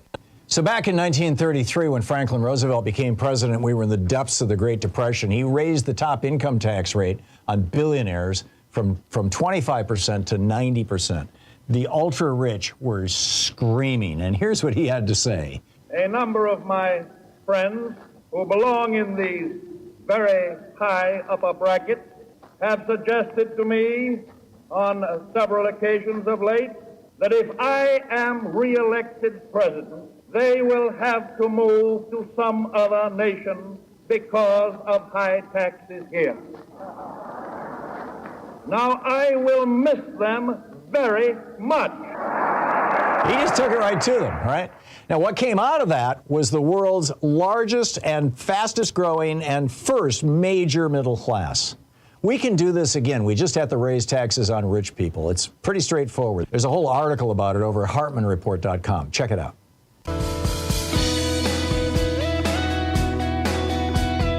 And welcome back. Picking up your calls here. Kevin in Oxford, Michigan. Hey, Kevin, what's on your mind today? Yeah, Tom, I was calling about, the Republicans are always pushing the Second Amendment and this, with the guns. And even though we didn't have weapons, like we do now back then when they wrote it, and they're always pushing this, and, you know, they're wrong. But I think my friend was telling me yesterday that he saw a Catholic church here in town that said vote Trump on their billboard. And these religions want to, you know, put their ideas and stuff into politics, and the politicians bringing religion into it. I think it's time that we got to start taxing the churches. Yep. 50%. Well, the law says, I mean, this was the so-called Johnson Amendment. It was passed in 1956 by Congress, which says that any nonprofit organization, not just churches, any nonprofit organization that engages in political activity loses their tax-exempt status. And, you know, churches that have, you know, vote Trump signs out front should lose their tax-exempt status. It's that simple. Now, I've been saying all along that I don't think churches should be tax-exempt. I think the only religious institutions that should be tax-exempt are monasteries. And you know, you could probably even talk me out of that. But, you know, the simple fact of the matter is, if you run a church and it's a for-profit corporation, if you run a church in a way that all of the money that comes in also goes out to do good deeds, you're feeding the hungry, you're caring for the sick, you're visiting those in prison, if you're doing the stuff that Jesus told us to do, then your church doesn't show a profit at the end of the year anyway, so you don't pay any taxes anyway. Now, I realize that being nonprofit allows churches to avoid paying property taxes, which means we're all subsidizing local churches. You know, I don't have a problem with churches paying property taxes, frankly. So is that what you're arguing, Bob, that we should simply, or excuse me, Kevin, that we should simply do away with the nonprofit status of churches, period, or that we should simply enforce the law as it stands? Well, I think that we should enforce the law, and I think that, you know, we need to we on the left need to start pushing this issue. You know, you know, when there are churches on, you know, YouTube that I see sometimes on some clips that are, you know, and when I see a church where they're saying, you know, vote Trump or something like that, I think that yes, we should be able to take a picture of that and, you know, make them to where they have to pay their fair share of taxes. And well, you can make complaints to the IRS. You can do that. They have a tip line. The problem is that they just, you know, generally speaking, don't react to tips about churches, but they should. And maybe the more frequently we let them know about it, the more likely they'll do something. Kevin, thank you for the call, and thanks for watching us there on YouTube. But we'll be right back. It's 27 minutes past the hour. You're listening to the Thom Hartmann Program. Call 202-808-9925. Occupying the media 3 hours a day, 5 days a week, right here. We'll be right back.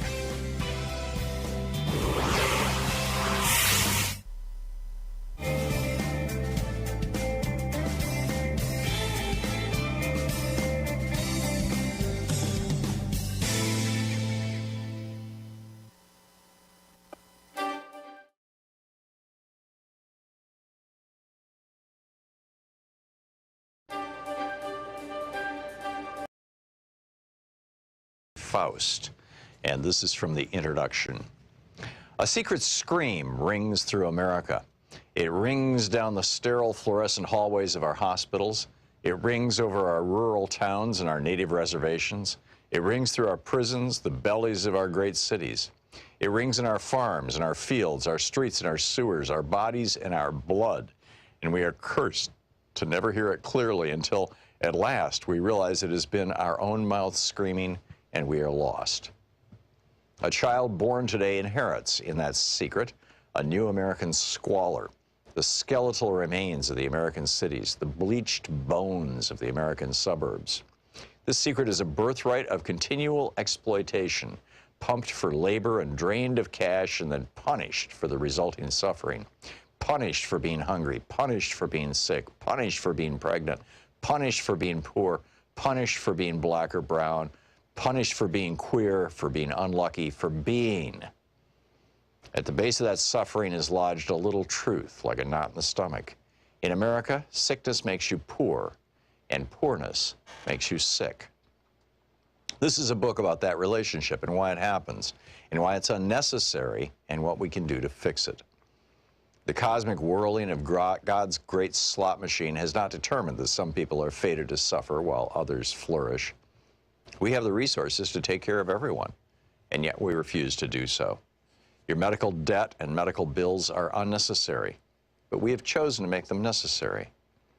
These are structural problems with structural causes, and many of them share roots in how we pay for health care. This is a book about health care and health finance. They are different. Health care is anything that helps you stay safe and healthy. It's a kind of freedom from and within your own body. Health finance is the method by which we as a country pay for that freedom and by which we decide who gets to have it and who doesn't. Health care is more than what happens to you in the hospital. Health care is whether your home makes you sick, or your food makes you sick, or your environment makes you sick, or whether you have enough money to afford the things that keep you healthy. In America, the structure of corporate health care has convinced us that some people deserve health care and some people don't. This is a book about that corporate health finance, about private insurance and private insurers. For half a century, they've convinced us that they're the only things that keep us or could ever keep us from the utter financial ruination of illness. They've sold inadequate insurance plans and persuaded us that this is a form of great liberty while chipping away at our freedoms for profit and holding our bodies and our children's bodies hostage. This is a book about single-payer health care, a health finance model in which we pool our abundant collective resources to provide health care to all people. It is a common model across the world. As we will discuss in this book, we have the potential not just to enact a single-payer program in America, but to build the greatest health care program among any so-called developed democracy. Here is my profession of faith. I believe beyond any doubt that single-payer is demonstrably sound and imminently feasible. I believe a properly ambitious and well-structured single-payer program will do more than any other American social program of this generation to soothe the burns, to resuscitate the spirit, to nourish the moral will of the American people. I believe it will loosen the loathsome manacles of American health finance, an exploitative institution that profits by plundering from us our own bodily autonomy, and that anchors a larger exploitation that holds those whom we love as captive leverage to guarantee our servitude to abusive employers or domestic partners, to those who seek to dominate us both in the office and in the hospital. I believe this nation owes its people, whose labor has created its rich banquet, the safety and agency of health care. I believe this health care is greater in scope than that which happens upon an operating table. I believe that housing, food, income, and more, the components of basic human dignity, are health care.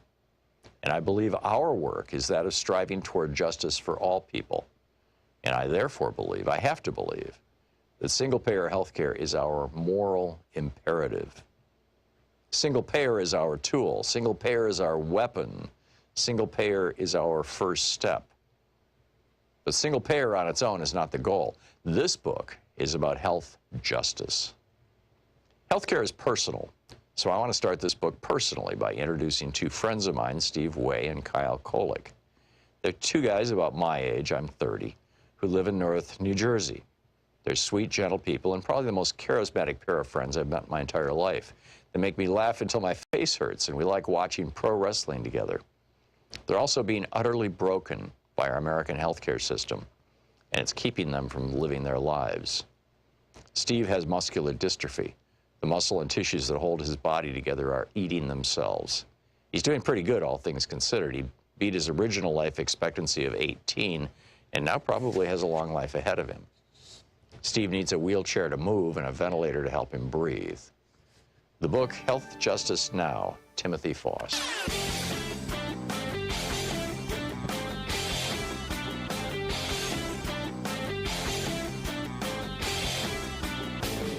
Hey, if you like the rants that I open the show with every day, they're typically published over at HartmannReport.com. Check it out.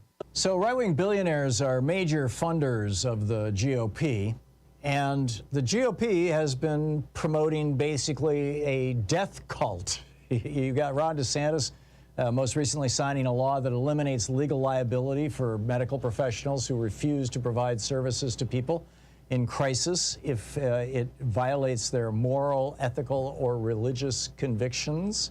The Republican Party has picked up from the Democrats, actually, ironically, weirdly, You know, the old Dixiecrats, the old Southern racists, they used to be Democrats prior to 1964, but then, you know, the Civil Rights Act and the Voting Rights Act and all that, you know, and Nixon came in along in '68 with the Southern strategy, and now they're all Republicans. So why are these right-wing billionaires willing to support this death cult? Is it really just about taxes and deregulation? There's a piece about it at thehartmannreport.com. Check it out.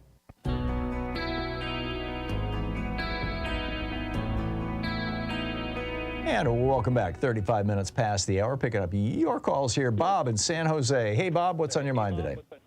Well, many years ago, approximately 41, I worked for the TV station that packaged Day After Trinity for PBS. Oh, really? Yeah, KTEH-TV in San Jose, which no longer exists. That's a whole other story I won't go into. But we were co-producers with John Else. It's Jon is his first name, E-L-S-E. You can look it up on YouTube. There's several copies of it there. It's also in the Internet Archive. Right. So what? And it's a full documentary. It's an hour and a half long, and it was it's the documentary that I guess you could say is sort of in the background on the current movie Oppenheimer. Mm-hmm. So for those of us who haven't seen it, and for those people who probably never will see it, you want to share the top 2 or 3 points that the movie makes? Well, it basically is much of the discussion of what happened right after, or actually leading up to, and then right after the first atomic bomb, when there was serious philosophical discussion, I could say, have we let a genie out of the bottle? Right. Do you mean Hiroshima, or do you mean the test at Trinity? Trinity, the very first one. They were concerned that at that point we have let loose a thing that we can't stop. Right. And nuclear proliferation is happening. Right. To this day. I mean, many countries are trying. There were companies that were trying to steal how to make stuff. All manner of things went on. That once it was possible to set off an explosion like that, then it became possible. Then it was, and the details of what it took to do it became relatively easily deduced or figured out. Right. You know. You don't need 1,000 tons of uranium to make this happen. Right. You can carry it in an airplane, things like that. Yeah. So it was possible to figure out, so there was a scandal later on that happened, and I think it was MIT, but I'm not positive, where a professor asked some freshmen to give them an assignment to design an atomic bomb, and they did. Mm. They were able, from the information that was published in the 50s and 60s, they were able to get the details and produce a design that might have worked. It was never built and tested, but it theoretically could have worked. It's not particularly complex. I mean, you take 2 pieces of uranium and you slam them together at a high speed, and you can do that with a conventional explosive, and it'll produce fission. It will, That's exactly it. And the same thing with helium for producing fusion. Yes, exactly. But I thought you'd find it interesting. John Else is the producer, director of that film, Day After Trinity. It's on the Internet and in the Internet Archive. Okay, so great. And it's free. It should be. It's also possible to get DVDs or whatever, hard copy if you want of that. But to say it's a fascinating documentary, and I think it was nominated for a major awards. I don't know which awards it won and didn't, because, as I say, we were the co-producer. We were the folks that packaged it for the PBS network and got it distributed across PBS. Fascinating. I'll have to check it out. Bob, thank you. Thank you for that. You're welcome. Follow. Appreciate it. Emily in Salt Lake City. Hey, Emily, what's on your mind today? Yes. Hello. Thanks for taking my call. Sure. Yes, I had a comment about Medicare. I do sell Medicare. I'm an agent, and I wanted to kind of talk about the difference between Medicare Advantage and also original Medicare. So original Medicare is just Part A and B and doesn't include like dental and optical services. But original Medicare does not insert itself between you and your doctor, and Medicare Advantage always does. If you get a Medicare Advantage policy, you're going to have to get pre-approval for anything of any consequence. 17% of the time, according to the New York Times, these insurance company providers turn you down. People die because they bought Medicare Advantage policies rather than staying with original Medicare. Right. And very often, in fact, in most cases, I would assert, the so-called dental and vision benefits are simply discounts that are available a dozen different ways. And then, in fact, in many cases, if you go in and simply ask for the discounts, you'll still get them. They're marketing scams to sell you a crappy product. So, you know, if you're calling Emily to try and say Medicare Advantage is wonderful because you make your living selling it, you know, you're entitled to make your living selling it, but it's not wonderful stuff. Well, Tom, I'd really like to say there's about 50% of people that have Medicare had Medicare Advantage. And most of them don't realize that it's not actually Medicare. No, Biden is working on this. This was a report that came out in 2022. It was a report. It was an internal report to see what was happening. According to that report, there were 6% of requests for procedures that were denied, and about 3/4 of those when people. Why would anybody want a health insurance bureaucrat between them and their doctor? Well, Biden is saying. Why would anybody want an insurance industry bureaucrat between them and their doctor? That. Biden is trying to. Why would anybody want an insurance industry bureaucrat between them and their doctor? Aetna is turning down these things. They're spending an average 1.2 seconds on each one of these because it reduces costs, which means it increases the profits for the insurance companies. Well, you are making my point. Emily, thank you for the call. Robert in Omaha, Nebraska. Hey, Robert, what's on your mind?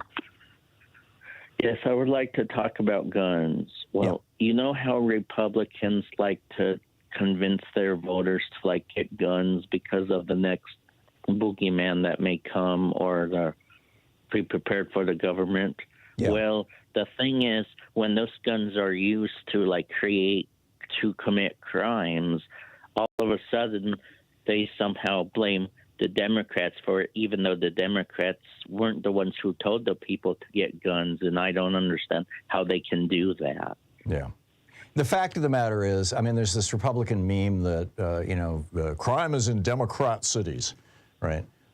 In fact, you're 10 times more likely to be murdered with a gun in Mississippi than you are in Massachusetts.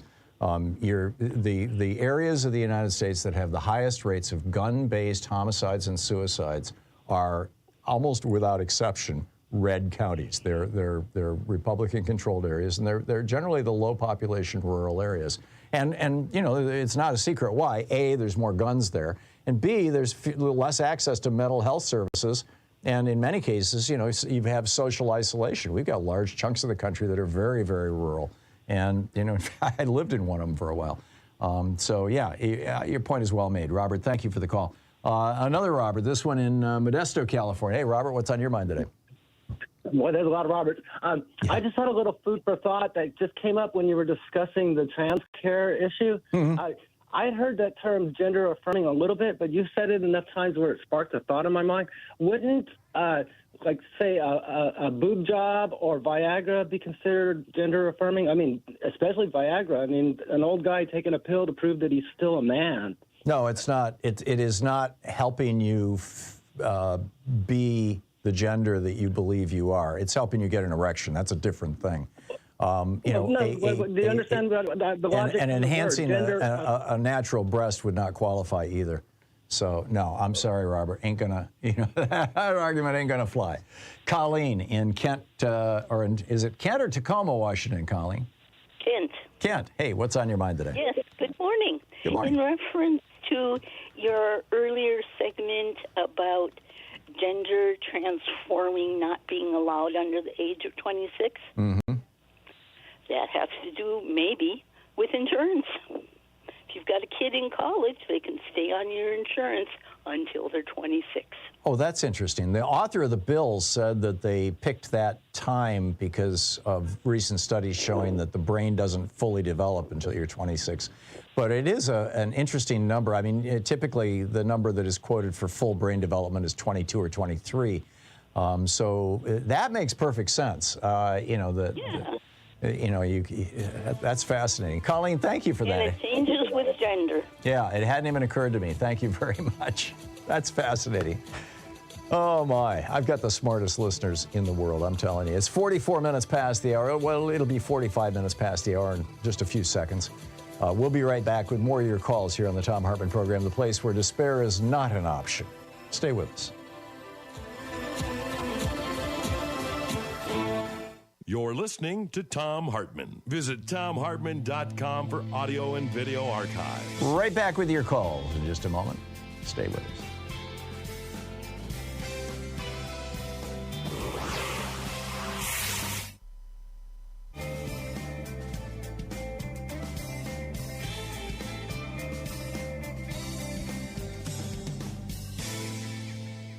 And welcome back. Patrick in East Lansing, Michigan. Hey, Patrick, what's on your mind today?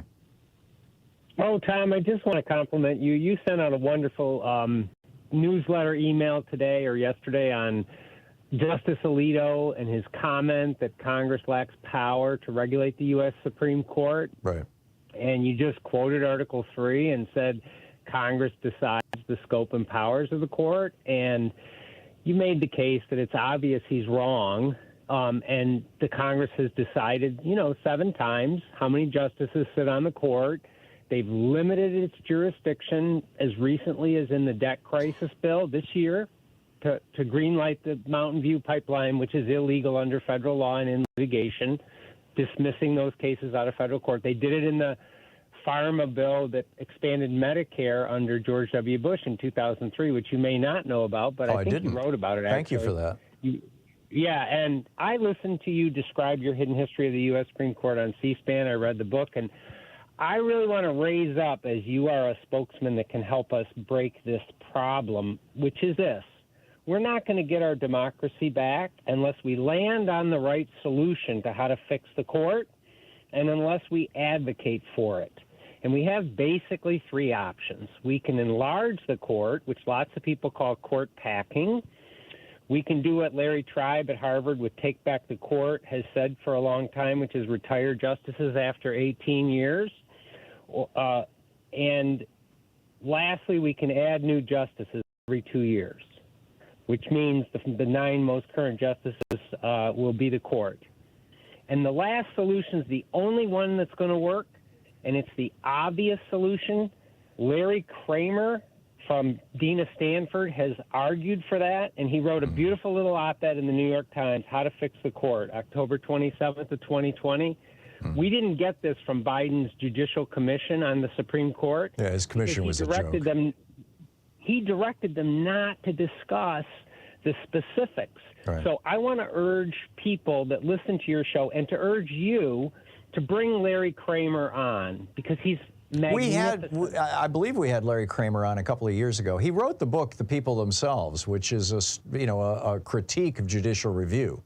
And yes, it's actually getting us to the nub of it, because if you look at his little simple essay, he says adding 9 justices means every 2 years a president gets a new appointment. Right. You never get somebody post-apocalyptically as the earth is burning who's born to watch another climate legislation knocked down by a justice that Trump appointed in lame duck after Merrick Garland was thwarted 50 years later, a twice impeached con man putting someone on for 50 years. No, you get every 2 years a new justice. When you get 9, you've had elections on most of those justices. Right. And then they decide the U.S. Supreme Court cases. That's de facto term limits. And what, the Brennan Center's running around saying, term limits, it's unconstitutional, requires an amendment the way they want to do it. That's not true. And all you have to do is move them to the to another federal bench, to the circuit courts. Well, so Elie Mystal makes the case, and I think he's right, in contempt of court, that they get the right to rule on that, right. And they're going to say no. And Larry Kramer's solution sidesteps that. There's no answer to his point, and his point will get us to yes. And you can't make term limits retroactive, so it solves nothing. And if we stumble over these problems and we keep talking about the wrong solution, we're not going to get to yes. I'll we're check two it out. votes short of I'll check it yes. out. Patrick, I got to run, but thank you. Thank you for that.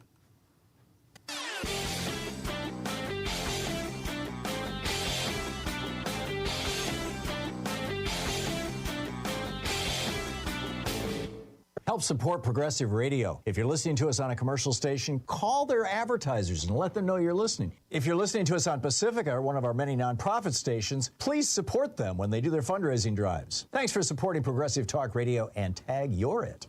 The MAGA Republicans have a plan for America. It involves something called fascism. It's a three-step plan, actually, to take over America and turn us into a fascist state. They're following the example of Vladimir Putin in Russia and Viktor Orban in Hungary. Viktor Orban, who is held up by conservatives as the example of how a country should be run. You know, he came to Texas to give a speech to CPAC and got a standing ovation. So the three steps. Number one, take over the electoral systems and basically rig them along with massive gerrymandering. Number two, build a fascist base by mobilizing hate against minorities, gender minorities, racial minorities, religious minorities, while merging with one of the large factions of a church. And the billionaires in the country. And number three, seize control of state power and turn the criminal justice system against your enemies. There's an op-ed about the whole thing over at HartmannReport.com. It's titled, Revealed, the MAGA Republicans' Three-Step Plan for Classic Fascism. Check it out.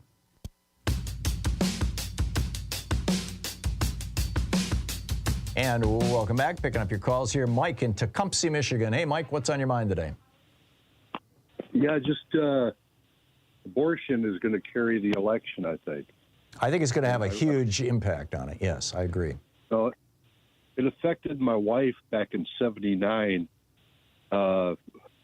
She went full term with a baby, and the baby, she came into work. I was at work, and she came in and she said the baby had died. And because of abortion rules in the state of New York, we had to wait 5 days before they could take the baby. Wow. And it was like living hell. And it was only because that's a side thing of these abortionists, right? Or anti-abortion people. Right. I mean, it's nuts. So it was and like... this, you know, when Trump yesterday said, or day before yesterday said, Democrats want to have an abortion right up to the 9th month, that's the kind of thing that they're talking about. And what, you would rather force a woman with a dead fetus to carry it until her body, expels it, a month down the road? I mean, really? And in the meantime, it could start rotting and she could go septic and die? That's right. It was living hell. And all we could do is sit there and weep for over 3 days. And wow. And it was actually 5 days total. But, yeah. So that's something that people don't think about. No. It's not good. So keep up the good work, Tom. You're one step ahead of John Fugelsang, so I appreciate that. Well, John is a great guy, and he does a great job. In fact, I was listening to his show over the weekend. Louise and I were, I think it was when we drove out to watch Barbie, but whatever. It was, yes, I listen to John frequently. Mike, thanks a lot, and thanks for listening to Sirius XM. Ken in Ithaca, New York. Hey, Ken, what's on your mind today? Hey, Tom, big fan for many years. Thank you. So I want to talk about the Florida public education system and all these reprehensible mandates that have been in place. Most recently, this ridiculous, insane, and insulting teaching of slavery. So what would you think about other states refusing to acknowledge a Florida high school diploma on the basis of inadequate education, which obviously would have financial impact on the other states, but this has to stop. What do you think? I doubt that Democratic states are that willing to politicize these kinds of issues. I'd be surprised by any state going that far. How do we stop this? I think you stop it by changing the political landscape in Florida. And that means, repeatedly calling out DeSantis, building a strong get out the vote effort. I mean, right now, he has criminalized voter registration drives. He has criminalized being black and voting in Florida. And, and 1 in 5 black voters has a felony conviction on their record, and or potential voters, and they're now afraid to vote because he's been parading people in shackles.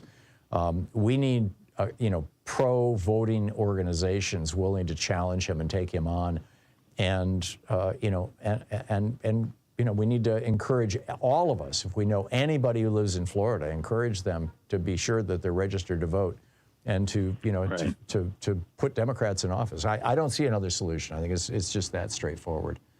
And his abortion ban is not going to help him, by the way. He's got a 6-week abortion ban. That's going to hurt him, I think, in the next election. So, good luck. Okay, Ken, Tom, thank you so much. Yeah, sure enough. Thanks for the call. Dave in Buffalo, New York. Hey, Dave, what's up? Hello, Tom. Thank you. About taxing churches, I think it's a horrible idea because it brings the camel's nose under the tent. Corporations, major ones, already don't pay taxes, or like 3 or 6%. And the people's love, society, not just Republicans or the right wing, but in general, public, have a deep love and affection for religion, way far greater than any corporation would ever have. And the subsidies, not only will they not pay taxes because everyone will make sure it's zero, the subsidies will be so large and the contributions will be so big that there will be a mega church on everybody's block, in everybody's city, in everybody's town. And not only will they have mega churches, they will have, every one of them will not only have a super liner jet, they will have multiple ones because they will be flying all over the country promoting all their religious beliefs. And I think it would be a horrendous idea. We will not raise any taxes because their tax status will be zero because they will not be paying any, like corporations already not. And they will be subsidized to, listen, corporations. Yeah. I'm going to hit a break here in 30 seconds, Dave. I got to stop your rant and just ask you, why should I be paying property taxes for the church down the street? Why should I be subsidizing them? If they are given the right to have, if they're right to have, now, why should I be subsidizing the church down the street? Why should I be paying their property taxes? That's what's going on right now. Well, you won't be collecting any taxes through. They will have no. They will pay property taxes. Why? I don't understand why I should be paying the property taxes for a church. I get it. I have no problem paying the property taxes for a nonprofit hospital or for a home for abused kids or something like that. But if the church, particularly if they're going to engage in politics, I don't get it. We'll be back.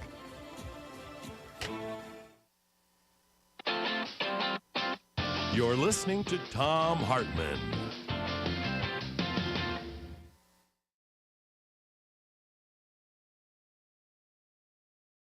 In addition to bringing you the Thom Hartmann Program here on Free Speech TV and Video Media Online, we also have a whole set of ways you can interact with us and tools you can use to spread the word about the importance of democracy and the threats to it in our republic. First, there's your daily homework. Sue Nethercutt puts together a daily email newsletter that has a link to every story I discuss on the air, so you can find my sources and you can share them with your friends. It's free and you can sign up at thomhartmann.com. Second, I publish my daily take every day over at the hartmannreport.com website. That's also free if you want the daily 5 days a week rant in your inbox. No ads either. Third, we have the podcasts. There's the free 1-hour version of our daily show that's advertising supported. You can find that wherever you get your podcasts normally. And then there's also the podcast of the entire 3-hour show with no advertisements, and that's available by subscription over at thomhartmann.com. So check them all out at thomhartmann.com and hartmannreport.com.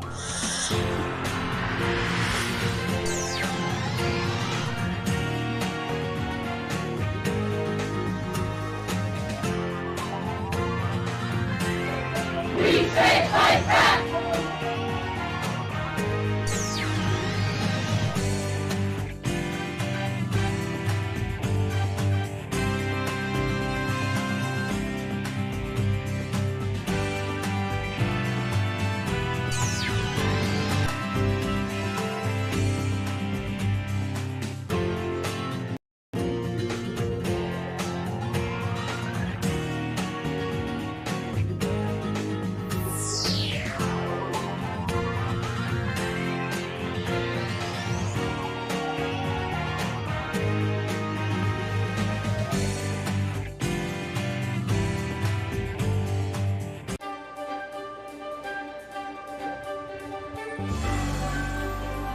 Our book today in the Thom Hartmann Book Club is Health Justice Now, Single Payer and What Comes Next by Timothy Faust.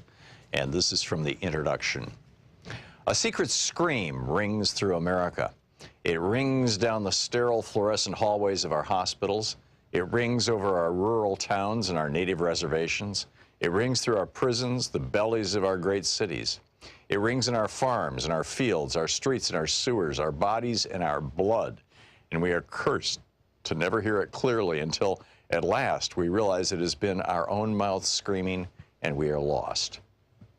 A child born today inherits in that secret a new American squalor, the skeletal remains of the American cities, the bleached bones of the American suburbs. This secret is a birthright of continual exploitation, pumped for labor and drained of cash and then punished for the resulting suffering. Punished for being hungry, punished for being sick, punished for being pregnant, punished for being poor, punished for being black or brown, punished for being queer, for being unlucky, for being. At the base of that suffering is lodged a little truth, like a knot in the stomach. In America, sickness makes you poor, and poorness makes you sick. This is a book about that relationship and why it happens, and why it's unnecessary, and what we can do to fix it. The cosmic whirling of God's great slot machine has not determined that some people are fated to suffer while others flourish. We have the resources to take care of everyone, and yet we refuse to do so. Your medical debt and medical bills are unnecessary, but we have chosen to make them necessary. These are structural problems with structural causes, and many of them share roots in how we pay for health care. This is a book about health care and health finance. They're different. Health care is anything that helps you stay safe and healthy. It's a kind of freedom from and within your own body. Health finance is the method by which we as a country pay for that freedom and by which we decide who gets to have it and who doesn't. Health care is more than what happens to you in the hospital. Health care is whether your home makes you sick, or your food makes you sick, or your environment makes you sick, or whether you have enough money to afford the things that keep you healthy. In America, the structure of corporate health care has convinced us that some people deserve health care and some people don't. This is a book about that corporate health finance, about private insurance and private insurers. For half a century, they've convinced us that they're the only things that keep us or could ever keep us from the utter financial ruination of illness. They've sold us different inadequate insurance plans and persuaded us that this is a form of great liberty, while chipping away at our freedoms for profit and holding our bodies and our children's bodies hostage. This is a book about single-payer health care, a health finance model in which we pool our abundant collective resources to provide health care to all people. It is a common model across the world.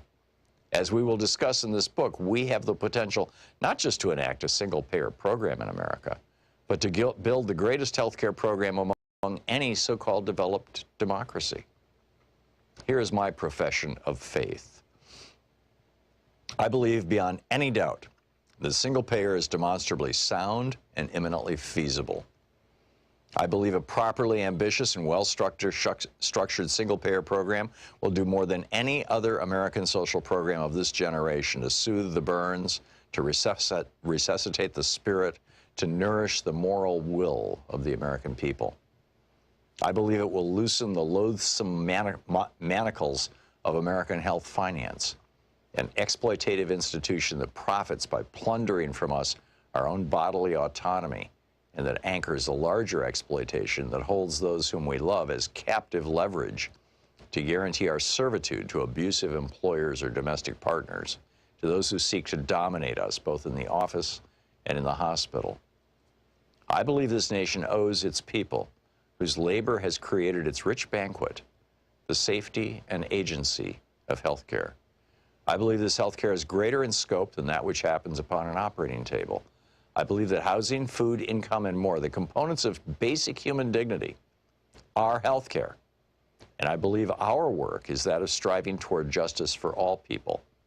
And I therefore believe, I have to believe, that single-payer health care is our moral imperative. Single-payer is our tool. Single-payer is our weapon. Single-payer is our first step.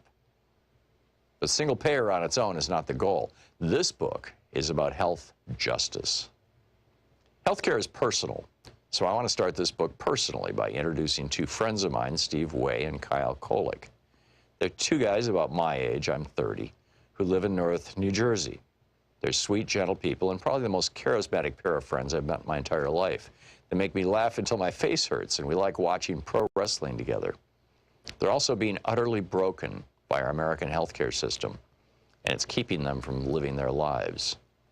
Steve has muscular dystrophy. The muscle and tissues that hold his body together are eating themselves. He's doing pretty good, all things considered. He beat his original life expectancy of 18, and now probably has a long life ahead of him. Steve needs a wheelchair to move and a ventilator to help him breathe.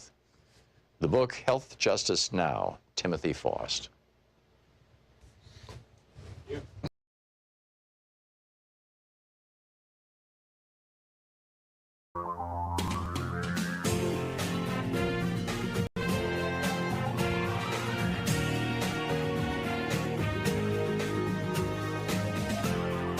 This is the Thom Hartmann Program. And welcome back to the third hour. Holy cow, it's the third hour of our program. How time flies, right? The French embassy in Niger, I don't know if you saw this on TV this morning. I saw the footage on the BBC News, actually, this morning. The French embassy in Niger was being attacked by protesters or insurgents or whatever they're calling them. There's a coup that just happened, overturning the government. And Niger used to be a French colony. They speak French. And people are marching through the streets waving Russian flags. And they set the French embassy on fire, and they were, throwing rocks at the doors and windows and things. And they're carrying signs saying "Down with France" and supporting Putin. And in the country next door, Mali, you've got the Wagner Group operating, Prigozhin's group, Putin's oligarch guy.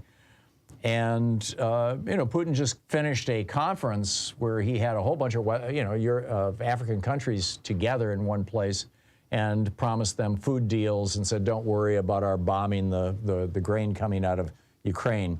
Although there was no deal that came out of that meeting. He made grand promises, but he didn't actually sign anything.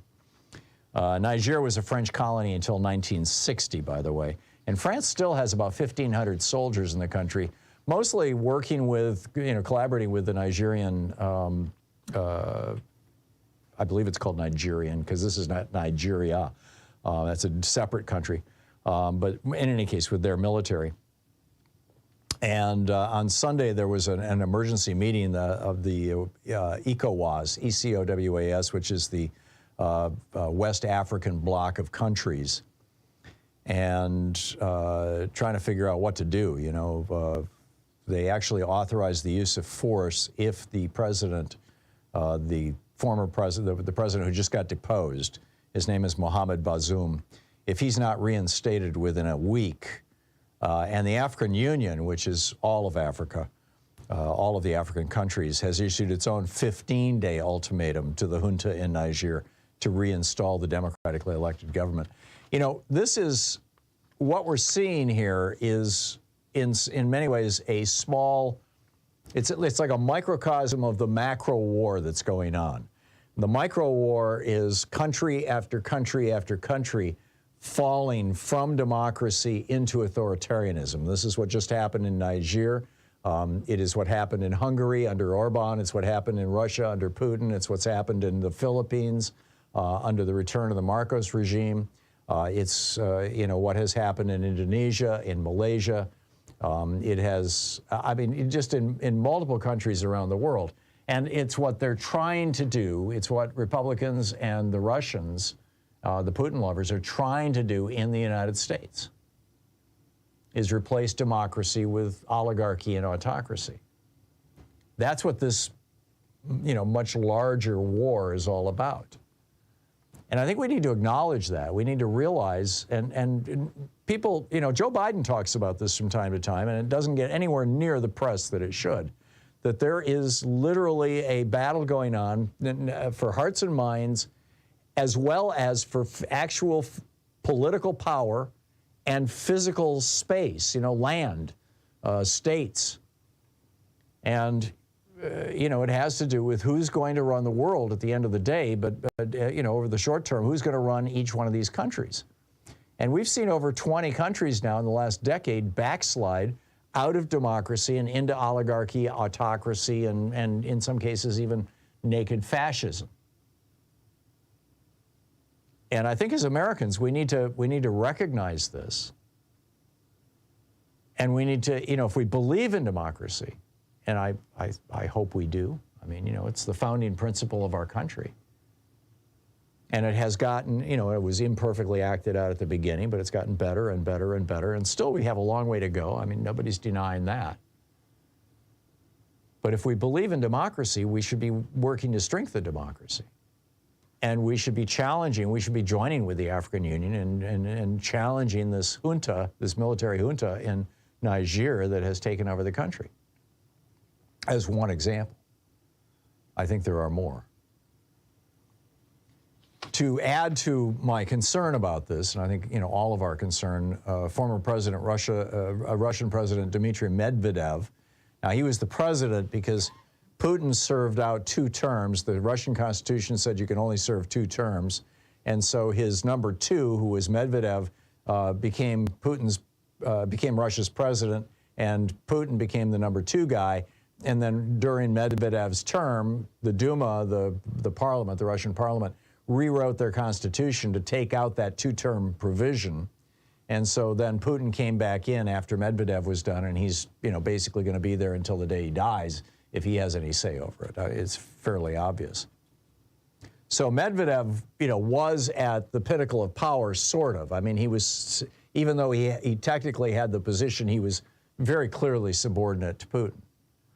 And sometimes Medvedev says out loud the things that Putin is not willing to say out loud, but he wants everybody to believe, which is, if you guys help Ukraine win, we're going to nuke somebody. This is exactly what he said. He said, imagine if the offensive, which is backed by NATO, was a success and they tore off a part of our land. Then we would be forced to use a nuclear weapon according to the rules of a decree from the president of Russia. There would simply be no other option, so our enemies should pray for our warriors' success. They are making sure that a global nuclear fire is not ignited. Now, I got an email from, somebody, one of these people who has a Substack newsletter that I had subscribed to. I canceled my subscription when I got this email on Friday, saying, we need to understand why Russia invaded Ukraine. They did so because they feel threatened by NATO.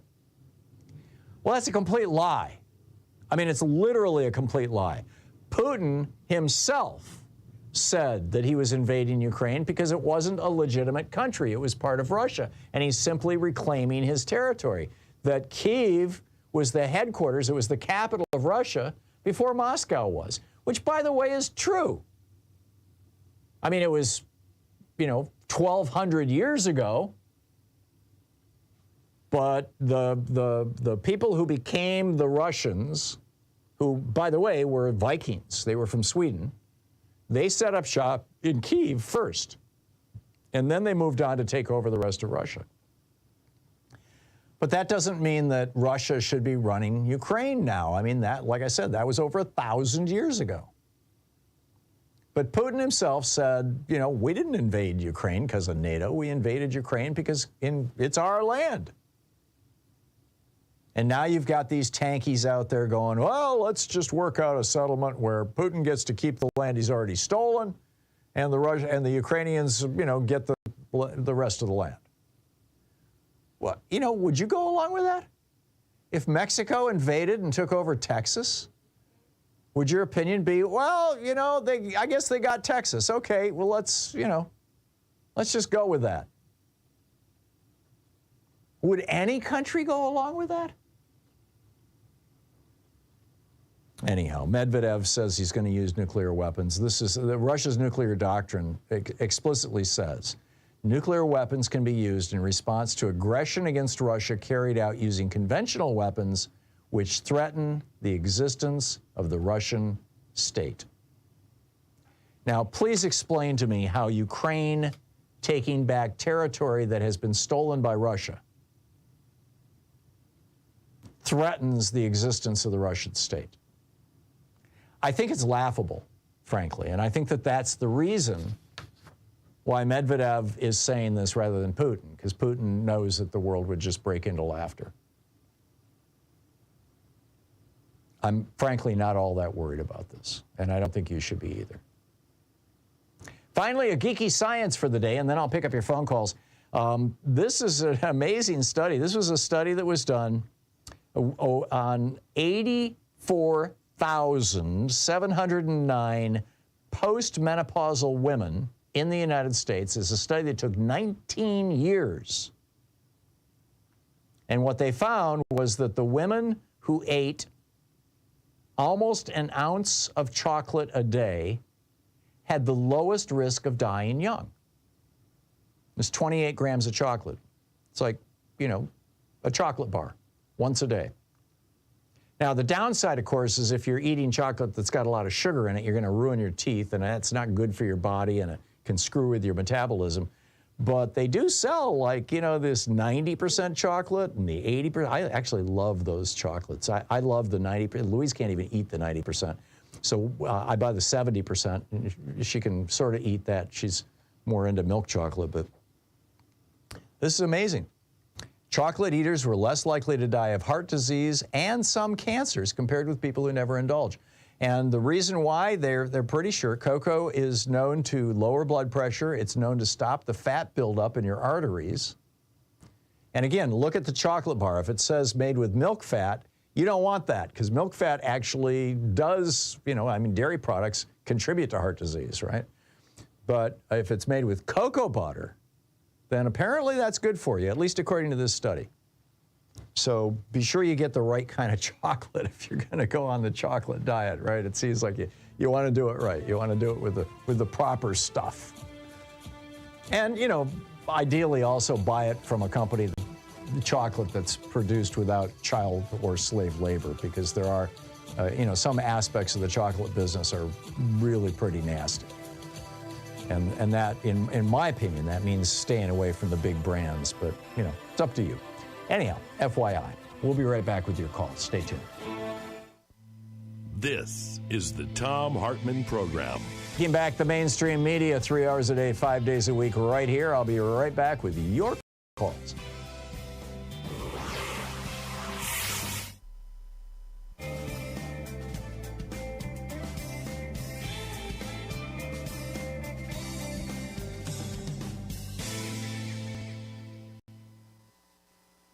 And welcome back. Whoops, I just sent an email that I didn't mean to send. I hate it when that happens. All right, let's pick up some of your phone calls here. And Denise in Calumet, Michigan. Hey, Denise, what's on your mind today? Hi, Tom. I was listening to the lady that called in about that works for Medicare. Right. And before my dad died, he brought home a letter that he got from his cardiology place. He had to travel 2 hours to, you know, for his heart surgery and stuff like that. Mm-hmm. And they do not accept people that have Medicare Advantage programs. Yeah, that's a growing trend, because so often they get turned down, or they've got to fight with the companies, or the companies are months late in making payments. Yep. So, you know, my dad fortunately had the Medicare supplements, but, you know, because him and my mom taught me all that stuff, and actually my dad turned me on to your show, and I've been a sustaining member ever since, and I've called you quite often. But thank you. I'm kudos to the people, the medical people that are saying no to these Advantage programs. I think that is awesome. Yeah. That, you know, they're smart enough to know they're not going to take anything. Yeah. Well, You know, I mean, you know, if you're a doctor, it's got to be no fun at all to you know, like, you know, my doctor, for example, just sent me a note yesterday saying, you know, you should come in and have an A1C test, because my father was diabetic. There's diabetes in my family, you know, type 2 diabetes. My brother has it. And you know, if I had Medicare Advantage, that would have to be approved by an insurance company, and I'd have to go through the song and dance, or he'd have to go through the song and dance. I have real Medicare. I'll just go in and have the blood drawn, and that'll be the end of it. I mean, you know, I just don't understand why anybody would want to have some bureaucrat from a health insurance company who's not even a doctor standing between them and their doctor. It's just. And then I have friends that, you know, before it was very knowledgeable about this stuff, and before, you know, that are in an Advantage program, and what they pay out of pocket every year is killing them. Yeah. And, you know, they get, you know, big diagnoses and big bills. Yeah. And when they say, well, what's your out of pocket? My Medicare deductible. Yeah. That's it. Yeah. You know, I don't pay for anything else. Yeah. And they're like, you're kidding me, you know? And it's like trying to get out of it. They're trying to get out of it, and it's hard. And most of them, Advantage program. right, and most of them actually think they're on Medicare because the advertising and the salespeople usually lie to you. They say, well, you know, I guess it's sort of a truth. Medicare Part C is Medicare Advantage. But that doesn't mean that it's Medicare. It's not the same program. It's a completely different private health insurance from private for-profit companies that just desperately want to screw you. And all those ads on TV, even the fine print on the bottom, not associated with any government agency. Oh, really? But people don't see that. Yeah, my husband pointed that out to me one night. Wow. You know, it was Ralph Nader or somebody doing one of those ads. Yeah. Vic says, look at the bottom. Read that fine print. Yeah. It says not affiliated with any government agency. And still people don't see that, you know, I don't understand. Yeah. But anyway, kudos to the people, the medical people who are starting to say no to that. Get the call. It's 21 minutes past the hour. Back with more of your calls in just a moment. It's the Thom Hartmann Program, the place where despair is not an option. Stay with us.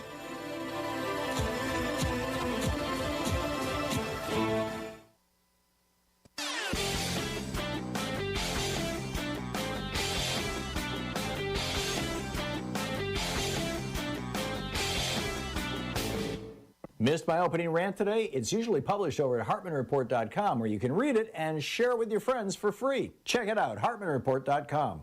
When I was a little kid, my grandmother had a piano, and I loved to play it. I was incompetent, but I was figuring out all kinds of stuff. And then I kind of got away from it, and, you know, went to school, and things got busy, and just lost track of it. Well, now there's this fascinating new study out of the University of Geneva, Switzerland. I think maybe I should go back and learn the piano. What they found was that they took a group of 132 healthy older adults, retired, 62 to 78 years old.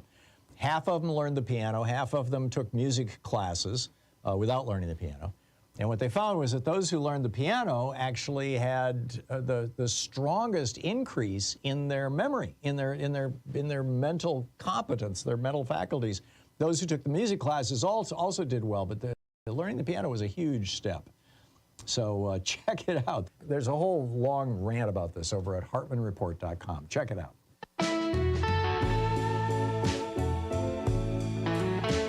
And welcome back. 23 minutes past the hour. Enrica, listening in Chicago. Hey, Enrica, what's on your mind today?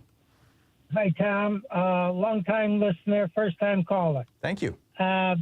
Just to expand on the information that's been disseminated about Medicare Advantage. Okay. I have a specific personal experience. I switched to the Advantage program because Joe Namath advertised it, and I trust him, right? Mm-hmm. Great guy. At any rate, the year that I switched, I had a colonoscopy done, which is a routine procedure that I have to have done. I'm in a high-risk category. I'm a cancer survivor. So, therefore, I get the same procedure done by the same doctor at the same facility. Mm-hmm. Now, my Medicare Advantage was a combination of three highly respected organizations: Walgreens, United Healthcare, and what's the senior organization, national organization? Oh, AARP. Yeah, AARP. Yeah, Exactly. yeah, they sell United Healthcare Medicare Advantage plans. That's how they make most of their money. Yeah, exceedingly trustworthy organizations in the USA. So I fell for it because I also wanted dental care and vision. And so I switched, and I had the procedure done, and I ended up with a $2,800 out of pocket, my responsibility to pay. Now, when I had previous procedures with Medicare and subsequent to now that I switched back to Medicare, and I was glad to have done that, I only had like a $50, $60 insignificant amount out of pocket that I paid. Right. Yeah. So $2,800 versus $50. Right. That's the difference between Medicare Advantage and Medicare. Right. Now, the other piece of information is this. The dental benefit that I got was only 25% of what the dentist charged. 25%. For that minuscule amount of money that you save to go to the dentist, it doesn't pay to go and get Medicare Advantage for that benefit. And by the way, those 25% discounts from dentists are really common. And, you know, sometimes you buy them with so-called insurance policy. They're not actually insurance policies. You're buying into like a discount coupon thing.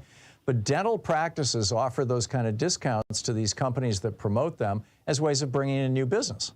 And, you know, so it's not even a real discount. I mean, you know, it actually is a real discount, but it's the kind of discount that you could literally walk in off the street and say, hey, if you give me 25% off, I'll move my business to you. And they'll go, yeah, sure. I mean, you know, not all of them will, but, you know, there's a good number of dental practices that'll do that. Same with vision, same with eyeglasses. So this incentive by the Medicare Advantage programs that they're giving you something like you don't have, vision and dental. Yeah, or in dental. You get nothing. Yeah. You get nothing. No, it's a scam. It's, you know, it's not entirely a scam. There might be some small benefit, but what you're giving up is the ability to have all your bills paid, and you're inserting a bureaucrat from the insurance company between yourself and your doctor, which just seems crazy. Enrique, thank you very much. You're listening to the Thom Hartmann Program. Call 202-808-9925. Right back with your calls here on the Thom Hartmann Program, talk media for the sane among us. Stay with us.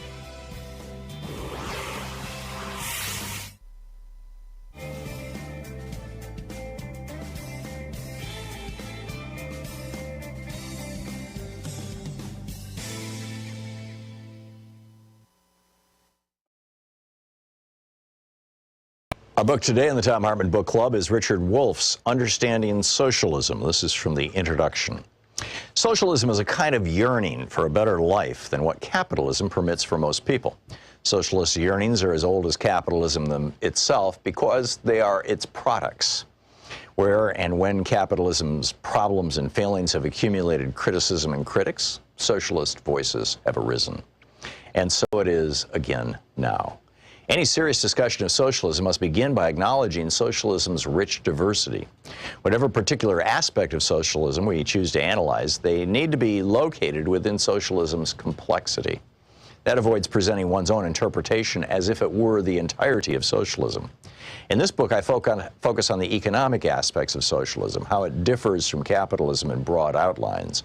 I'm more interested in socialist critiques of capitalism and their implications about socialist alternatives than in the particulars of the few early experiments in erecting socialist systems, USSR, People's Republic of China, and so on, that history so far offers. Finally, my own education and work constrain me to concentrate on Western Europe and North America. Some important aspects of socialism are thus not covered or discussed here. Yearnings for better lives, such as socialism proposes, are not new. In slave societies, the slaves hoped and dreamed of lives less hard and less out of their own control. Their yearning aimed to obtain freedom. They sought social change that would preclude any one person being the property of another.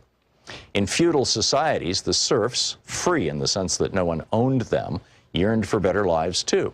Their subordination to lords included heavy labor and other burdens that they wanted lifted. They hoped and dreamed of a society in which they would not be bound to the land, the lord of that land, and the feudal dues of labor and subservience. The serfs mobilized in the 1789 French Revolution to demand liberty, equality, and brotherhood. In effect, the serfs had expanded on what the slaves had called freedom. In the American Revolution against British King George III, the revolutionaries were neither slaves nor serfs. They were mostly self-employed farmers, craftspeople, and merchants subject to a foreign feudal kingdom. They wanted liberty as individuals to pursue their dreams without hindrance from feudalism or monarchism, whether foreign or domestic. They added democracy to the goals advanced by the slaves and serfs before them. The different systems of slavery, feudalism, and small-scale self-employment produced masses of people yearning for better lives. Eventually, each of those systems provoked revolutions. Many people then sought to break away from and go beyond those systems. The French and American revolutions marked key moments in the social transformations of major pre-capitalist systems into capitalist ones.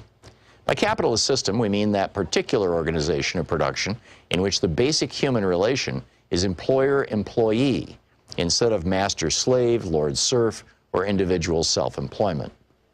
The revolutionaries who wanted and built capitalism hoped and believed the transition to employer-employee relations of production would bring with them the liberty, equality, brotherhood, and democracy they had yearned for. The revolution's leaders promised to themselves and to the people they led that those goals would be achieved. But the transition to capitalist employer-employee relations that increasingly replaced the previous slave, feudal, and self-employment relations of production had unintended consequences. Capitalism soon proved to be different from what its revolutionaries had hoped. While it enabled some people to be more free and more independent than slaves, serf, or self-employed subjects of monarchies had been, it also seriously limited freedom, independence, and democracy for many. Capitalism betrayed many of the promises made by its advocates. It produced and reproduced great inequalities of income and wealth. Poverty proved to be as endemic as capitalism seemed equally adept at producing and reproducing both wealth and poverty. The capitalist rich used their wealth to shape and control politics and culture. Democratic forms hid very undemocratic content. The cyclical instability attending capitalism constantly threatened and hurt large numbers of people, and so on. Growing numbers of employees within capitalism began to yearn for better lives. They defined those yearnings first in the familiar terms of the earlier French and American revolutions: equality, fraternity, liberty, and democracy. They criticized a capitalism that failed to deliver those to most people and demanded social changes to achieve them. Many people still continue to want a better, softer, friendlier capitalism, where government regulates and intervenes to achieve more of what the French and American revolutionaries had yearned for and promised. They are also often self-defined as socialists. However, capitalism's development provoked another, different perspective that also called itself socialism. In that view, capitalism had not broken from slavery, feudalism, and monarchy nearly as much as its advocates had imagined. Slavery had masters slaves, feudalism had lords serfs, and monarchy had king subjects as their key sources of their inequalities, lack of freedom, oppressions, and conflicts.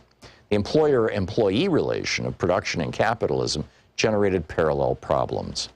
Capitalism installed monarchies inside instances, even as monarchies outside workplaces were rejected.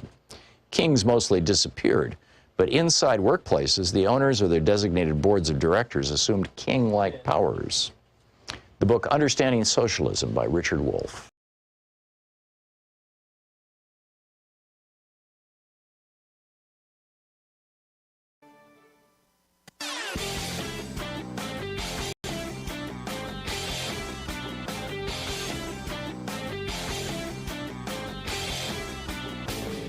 From international trade policy to immigration policy to housing, we've got all kinds of topics. The wars between Republicans and Democrats, the Republican efforts to induce fascism in the United States. A great selection of opinions will be found over at HartmannReport.com. So every time we have an election, I mean, most recently we saw this in 2022, Putin and Mohammed bin Salman, Russia and Saudi Arabia, start raising the price of oil, basically to stick it to the Democrats, hoping that they can lose power. I mean, it worked in 2022. They got their majority in the House of Representatives. And you'll recall all those $6 gasoline and $5 gasoline, and everybody squealing about it, and the little stickers they were putting on pumps with pictures of Joe Biden saying, I did this. Well, they're preparing to do it again. They've cut production, Saudi Arabia and Russia, and it's going to get a whole lot worse over the course of the next year as we're heading toward 2024. So what can we do about this?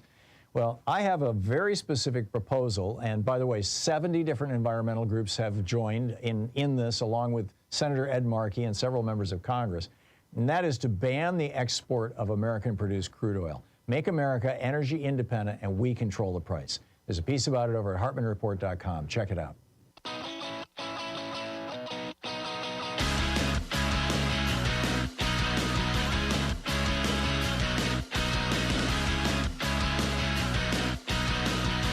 $35 minutes past the hour. Welcome back. Picking up your calls. And Lisa in Glenlock, New Jersey. Hey, Lisa, what's on your mind today? Thank you, Tom. You totally hit it on the nail about the Medicare Advantage plans, and I wanted to add to that. Mm-hmm. At one point, I have licenses, and I was going to sell them, and I just saw it was what a horrible program it is. So people need to know that when you do a Medicare Advantage plan, it's like going into an insurance company HMO. You're limited with your doctors. And then if you want to go back to Medicare, there's certain criteria. You can't just automatically move back. Right. If you're on for more than a year, it gets very, very difficult. Yeah, exactly. So like private insurance plans like that, you're limited within the state and, of course, further within their network. You can't go out of state. And you may not be able to go back to Medicare unless you move out of that area. And then the other thing is when you do Medicare and you do a supplement plan, and they work wonderfully, those plans are very affordable. Yeah. But if you don't elect to go into it during your enrollment period when you're 65, you can't just necessarily buy those.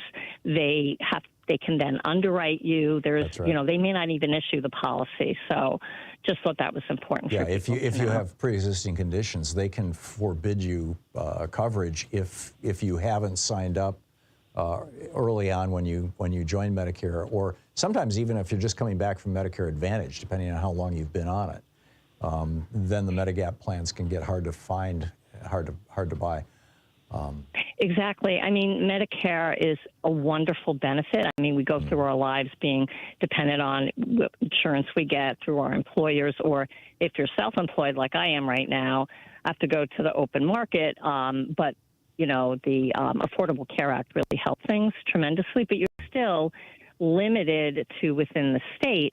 Once you go on Medicare, it's just something you worked hard all your life to have, and to go into these programs. Plus, they pay their salespeople more to sell the Advantage. They get very little with the supplement plans, but that's really, truly what's best for the majority of people. Yeah, I realize it varies dramatically from company to company and sales organization to sales organization, but we had a guy call into this program about a year and a half ago who said that he had been selling Medicare Advantage plans as an insurance agent, and then he got a job with a different insurance company, and now all he sells is business liability stuff. So he felt like he could rat out his previous employer. And he said he got a $2,400 bonus or payment or whatever fee every time he sold a Medicare Advantage plan. And on some days, he could sell 4 or 5 of those things. He was making money hand over fist. Exactly. And then you're, of course, taking advantage of a more vulnerable group. I don't understand why there isn't better government disclosure about this. Just like when you do a reverse mortgage, they really force you to go through certain counseling. Mm-hmm. And I'm not really aware that they do it in that way. They do not with Medicare Advantage. There is no educational process whatsoever. The companies can lie to you, and frequently do. And like the guy who called earlier, hey, this is from a reputable company. It's backed up by AARP. It must be a good thing. Yeah, not so much. There's no free lunches out there. They're all in it for a reason. There you go. Lisa, thank you. Thank you for your call and your comments. Welcome. I appreciate it. Barbara in Tompkinsville, Kentucky. Hey, Barbara, what's on your mind today? Hey, do you recognize Tompkinsville? I recognize. Home of of Jamie Comer, my representative. Yeah, no, I won't say anything else about that. Okay. I wanted to tell you what my church, which was established in 1798 by my family, 10 generations have gone to church there. Wow. I'd been away for 50 years, so I came back after I was retired, and I started going there mostly because my nieces and nephews are there, and I enjoy fellowship. But I got kicked out about a year ago after the Supreme Court decision on abortion. And here's the story. I would have thought that my pastor would have been happy about that. He's very anti-abortion.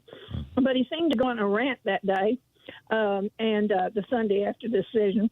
And then he said, now, I'm going to have to step down out of the pulpit to say this next thing I'm going to say.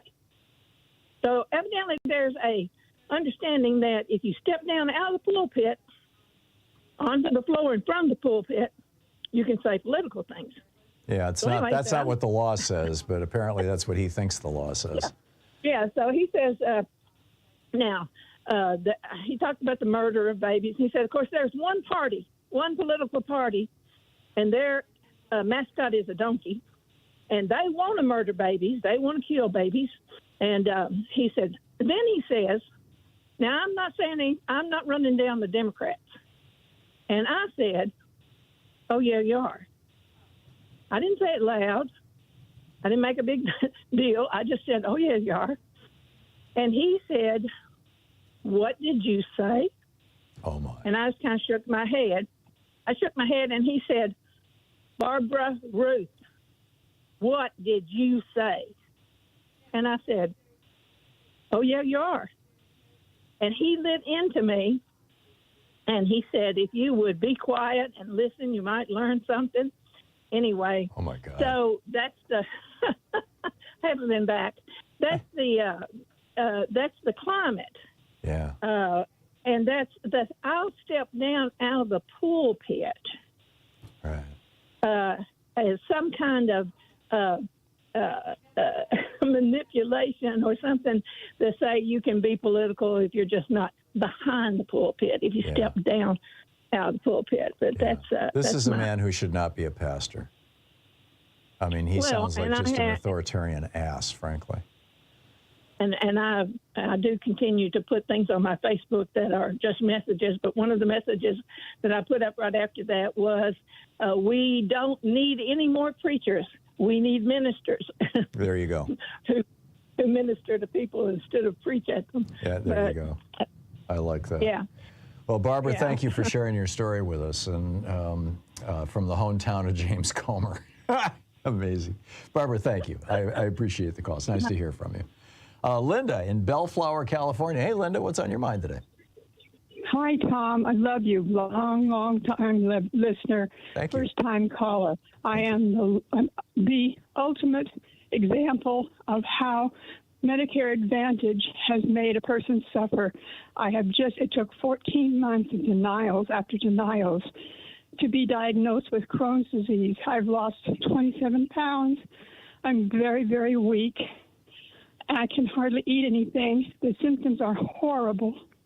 And I've been denied so many times by Proper Care, Harvard, UCLA, Cedars-Sinai, UC Irvine.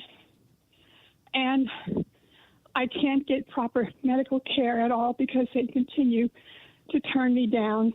And now I'm waiting for, even the doctor said to me after I went over and over for months, for 15 months, I've been talking about my horrible symptoms of Crohn's disease. Right. It took 14 months to get a diagnosis.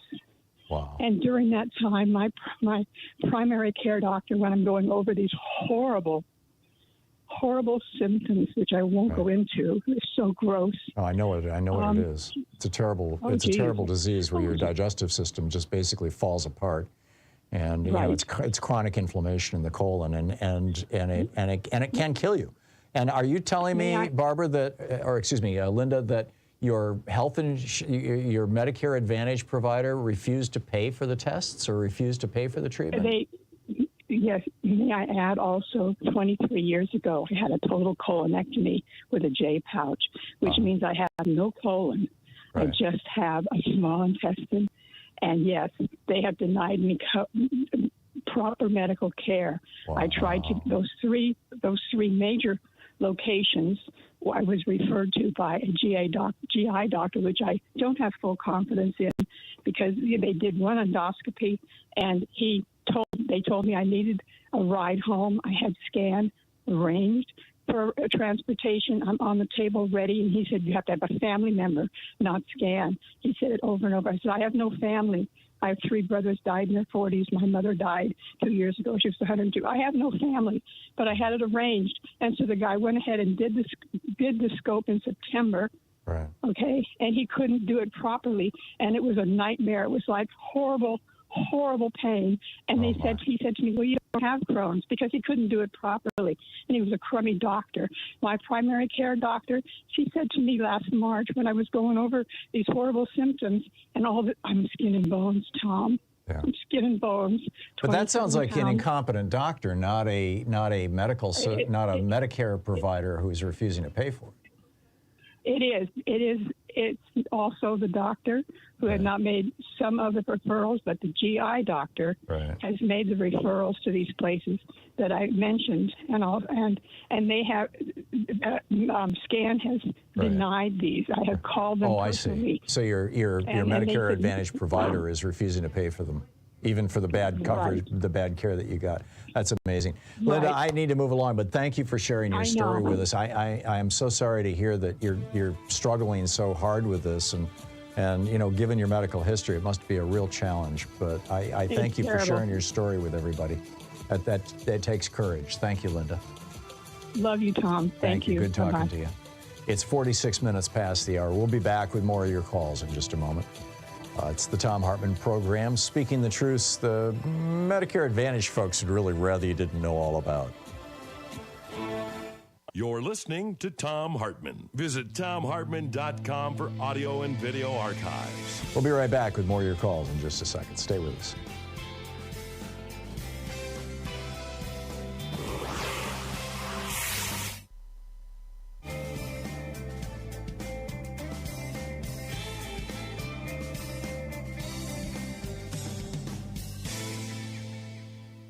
And welcome back. Al in Oakland, California. Hey, Al, thanks for watching Free Speech TV. What's on your mind today? Al? Al, you've been sitting on hold for a long time here. I think, well, I'm going to put Al on hold, and Louise, whoops. I put him on hold and he dropped. Okay, let's try Darren in Las Vegas. Hey, Darren, what's on your mind today? Well, I just wanted to ask this question, Tom, is why are they not talking about Donald Trump raping that lady, and he's campaigning all over the U.S. as though nothing happened, and they treating it like he's above the law. Yeah. What is going on? They don't. These are people who are basically members of a cult, and they don't care how criminal Donald Trump is. They don't care that he's screwed over 3,000 people who've sued him. He screwed a lot more than that, but over 3,000 people have sued him for refusing to pay his bills. He's got attorneys who've refused to pay his bills. He's got dozens of cities that are suing him because he's refusing to pay his bills. He apparently gave Saudi Arabia top secret information, him and Jared Kushner, which allowed Mohammed bin Salman to stage a coup and take over the country, and he paid them back with $2 billion. Trump tried to do a stunt with China, and it ended up costing our farmers billions of dollars. I mean, it's like everything he touches dies, to paraphrase the book. And but these guys don't care. He hates people who have dark skin, and he hates people who are trans or gay or lesbian, and that's enough for them. They're just like, he's he may be a bigot, but he's my bigot, and I really think it just boils down to that they all hate the same people. But I just don't understand. I don't understand it. Yeah, That's what I do. you know, it's just pure tribalism, and he's done a very good job of indoctrinating people. Darren, I got to run, but thank you for the call. Dave in Federal Way, Washington. Hey, Dave, what's on your mind today? Hey, not too much, Tom. You brought up what's happening in Niger and the Wagner Group, right? And I think it might be a good opportunity to reflect back on why Russia is a threat. And basically, it's because there are people in America, we call them Republicans, that actually have a lot of the same interests as the Kremlin. And what I mean by that is essentially, you know, Russia and the Wagner Group, they can work in the margins. You know, they're a private military, they're mercenaries. And what they can do is they can go into like post-colonial Africa, and they can, you know, they can basically anywhere really. And they're doing it in Mali right now. Yeah, yes, but it's a big advantage, right? You know, you can settle scores. I mean, what's better than having some Russians you can't even talk to settle some scores for you? But what you sacrifice is democracy. It comes down to this, Tom. Andrew Pudzer, he was Trump's labor secretary. He said $7 an hour is too high. He said that's artificially inflated. We could have robots do the work of minimum wage. What it comes down to is right to work for less and religious hegemony and an abandonment of democracy. That's what Russia and the Republican Party have in common. I'm with you. I'm with you. Dave, thank you. A nice, tight, concise diagnosis. I appreciate that. We'll be right back, 51 minutes past the hour.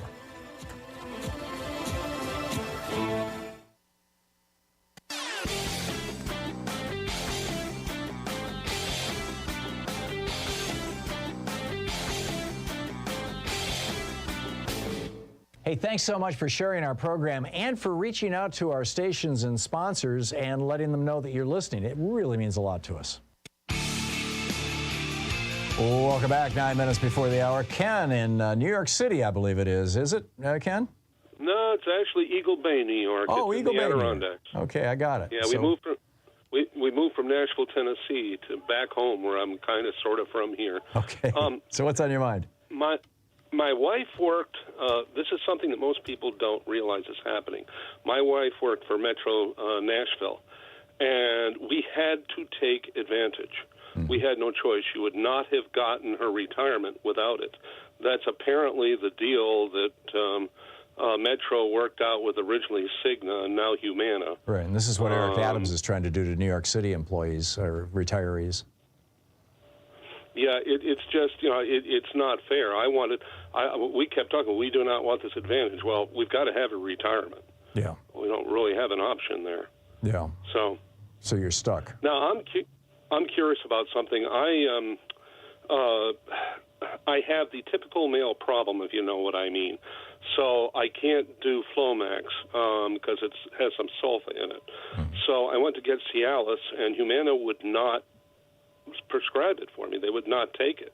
And as I told my doctor, and she agreed, she said basically because they think you're using it as a boner pill, which is not what I was using it for. Yeah, but GoodRx, go ahead. Never mind. No. GoodRx, yeah. Yeah, GoodRx, I got it for a cheap price. Do you have any idea how GoodRx works? It seems weird. Actually, I shouldn't try to explain it because my understanding may be faulty. In the pharmaceutical industry, there is a pile of middlemen between the manufacturers and the retailers.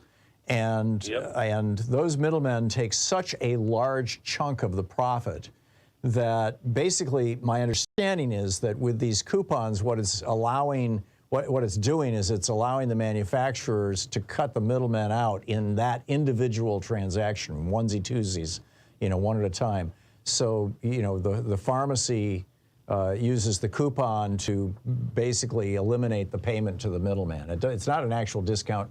The discount is not coming out of the hide of the pharmacy. It's coming out of the hide of the middleman, if my understanding of it is correct. That's excellent. I think you're probably right about that. Yeah. I mean, there's a lot of people recommending it, and I've used GoodRx too, and there's a couple of competitors too, but they're basically they're coupons that are generated by the manufacturers. So excellent. Yeah, Ken, I got to move along, but thank you for the call. It's good to hear from you. Shay in Minneapolis. Hey, Shay, what's on your mind? Hi. As long as we're talking chocolate, I thought I'd just add that chocolate does contain heavy metals, which we know are highly cancer-causing, mainly cadmium and lead. And it's not coming from the processing. Evidently, it's taken up by the plant from the ground. So it makes a difference where it's grown. Right. You can go online, and it'll tell you which products have more or less. And this is so much true that I understand California is trying to have a label put on chocolate to warn people. Yeah, I've seen this, and that's why if you buy organic chocolate, the odds are much higher you're gonna get chocolate that doesn't have that contamination problem. Thank you for that, Shay. Thanks for pointing that out. Good. Mary in Seattle. Hey, Mary, you wanted to drop in and say something here? Yeah. Hi. Ken, are you there? Yes. I can hear you. You're still here, Mary. Okay.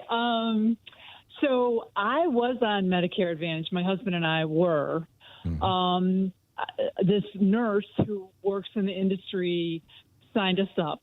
She was really cool.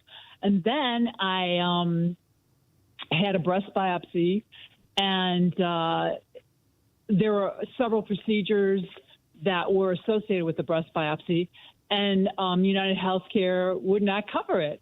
So I think I ended up paying around $600. And then I dropped United Healthcare and went to straight Medicare, and for both of us. And it wasn't hard at all. I went back to the same person who signed me up, and she got me on Medicare. That's great. You must have been on Medicare Advantage for a short time then. Well, I think I was for several years. Oh, okay. But anyway, I mean, we have no pre-existing conditions, so maybe that's why. But the other thing is but I stupidly have for my Medigap plan United Healthcare. Yeah, so but I need to find the Medigap plans are really heavily regulated. They were authorized by the original Medicare legislation in 1966 or 7 or whenever it was, and so even if it's from United Healthcare, it's probably a decent plan. Mary, I got to run, but thank you for the call. Thank you so much for being with us today too. We'll be back tomorrow, same time, same place. In the meantime, please don't forget, democracy is not a spectator sport. It requires all of us. We can't just sit around and watch it happen. We've got to be part of this. So double check your voter registration and spread the word, right? Get out there, get active, tag, you're it. We'll see you tomorrow. Have a great afternoon. You've been listening to Thom Hartmann. For audio and video archives, visit thomhartmann.com.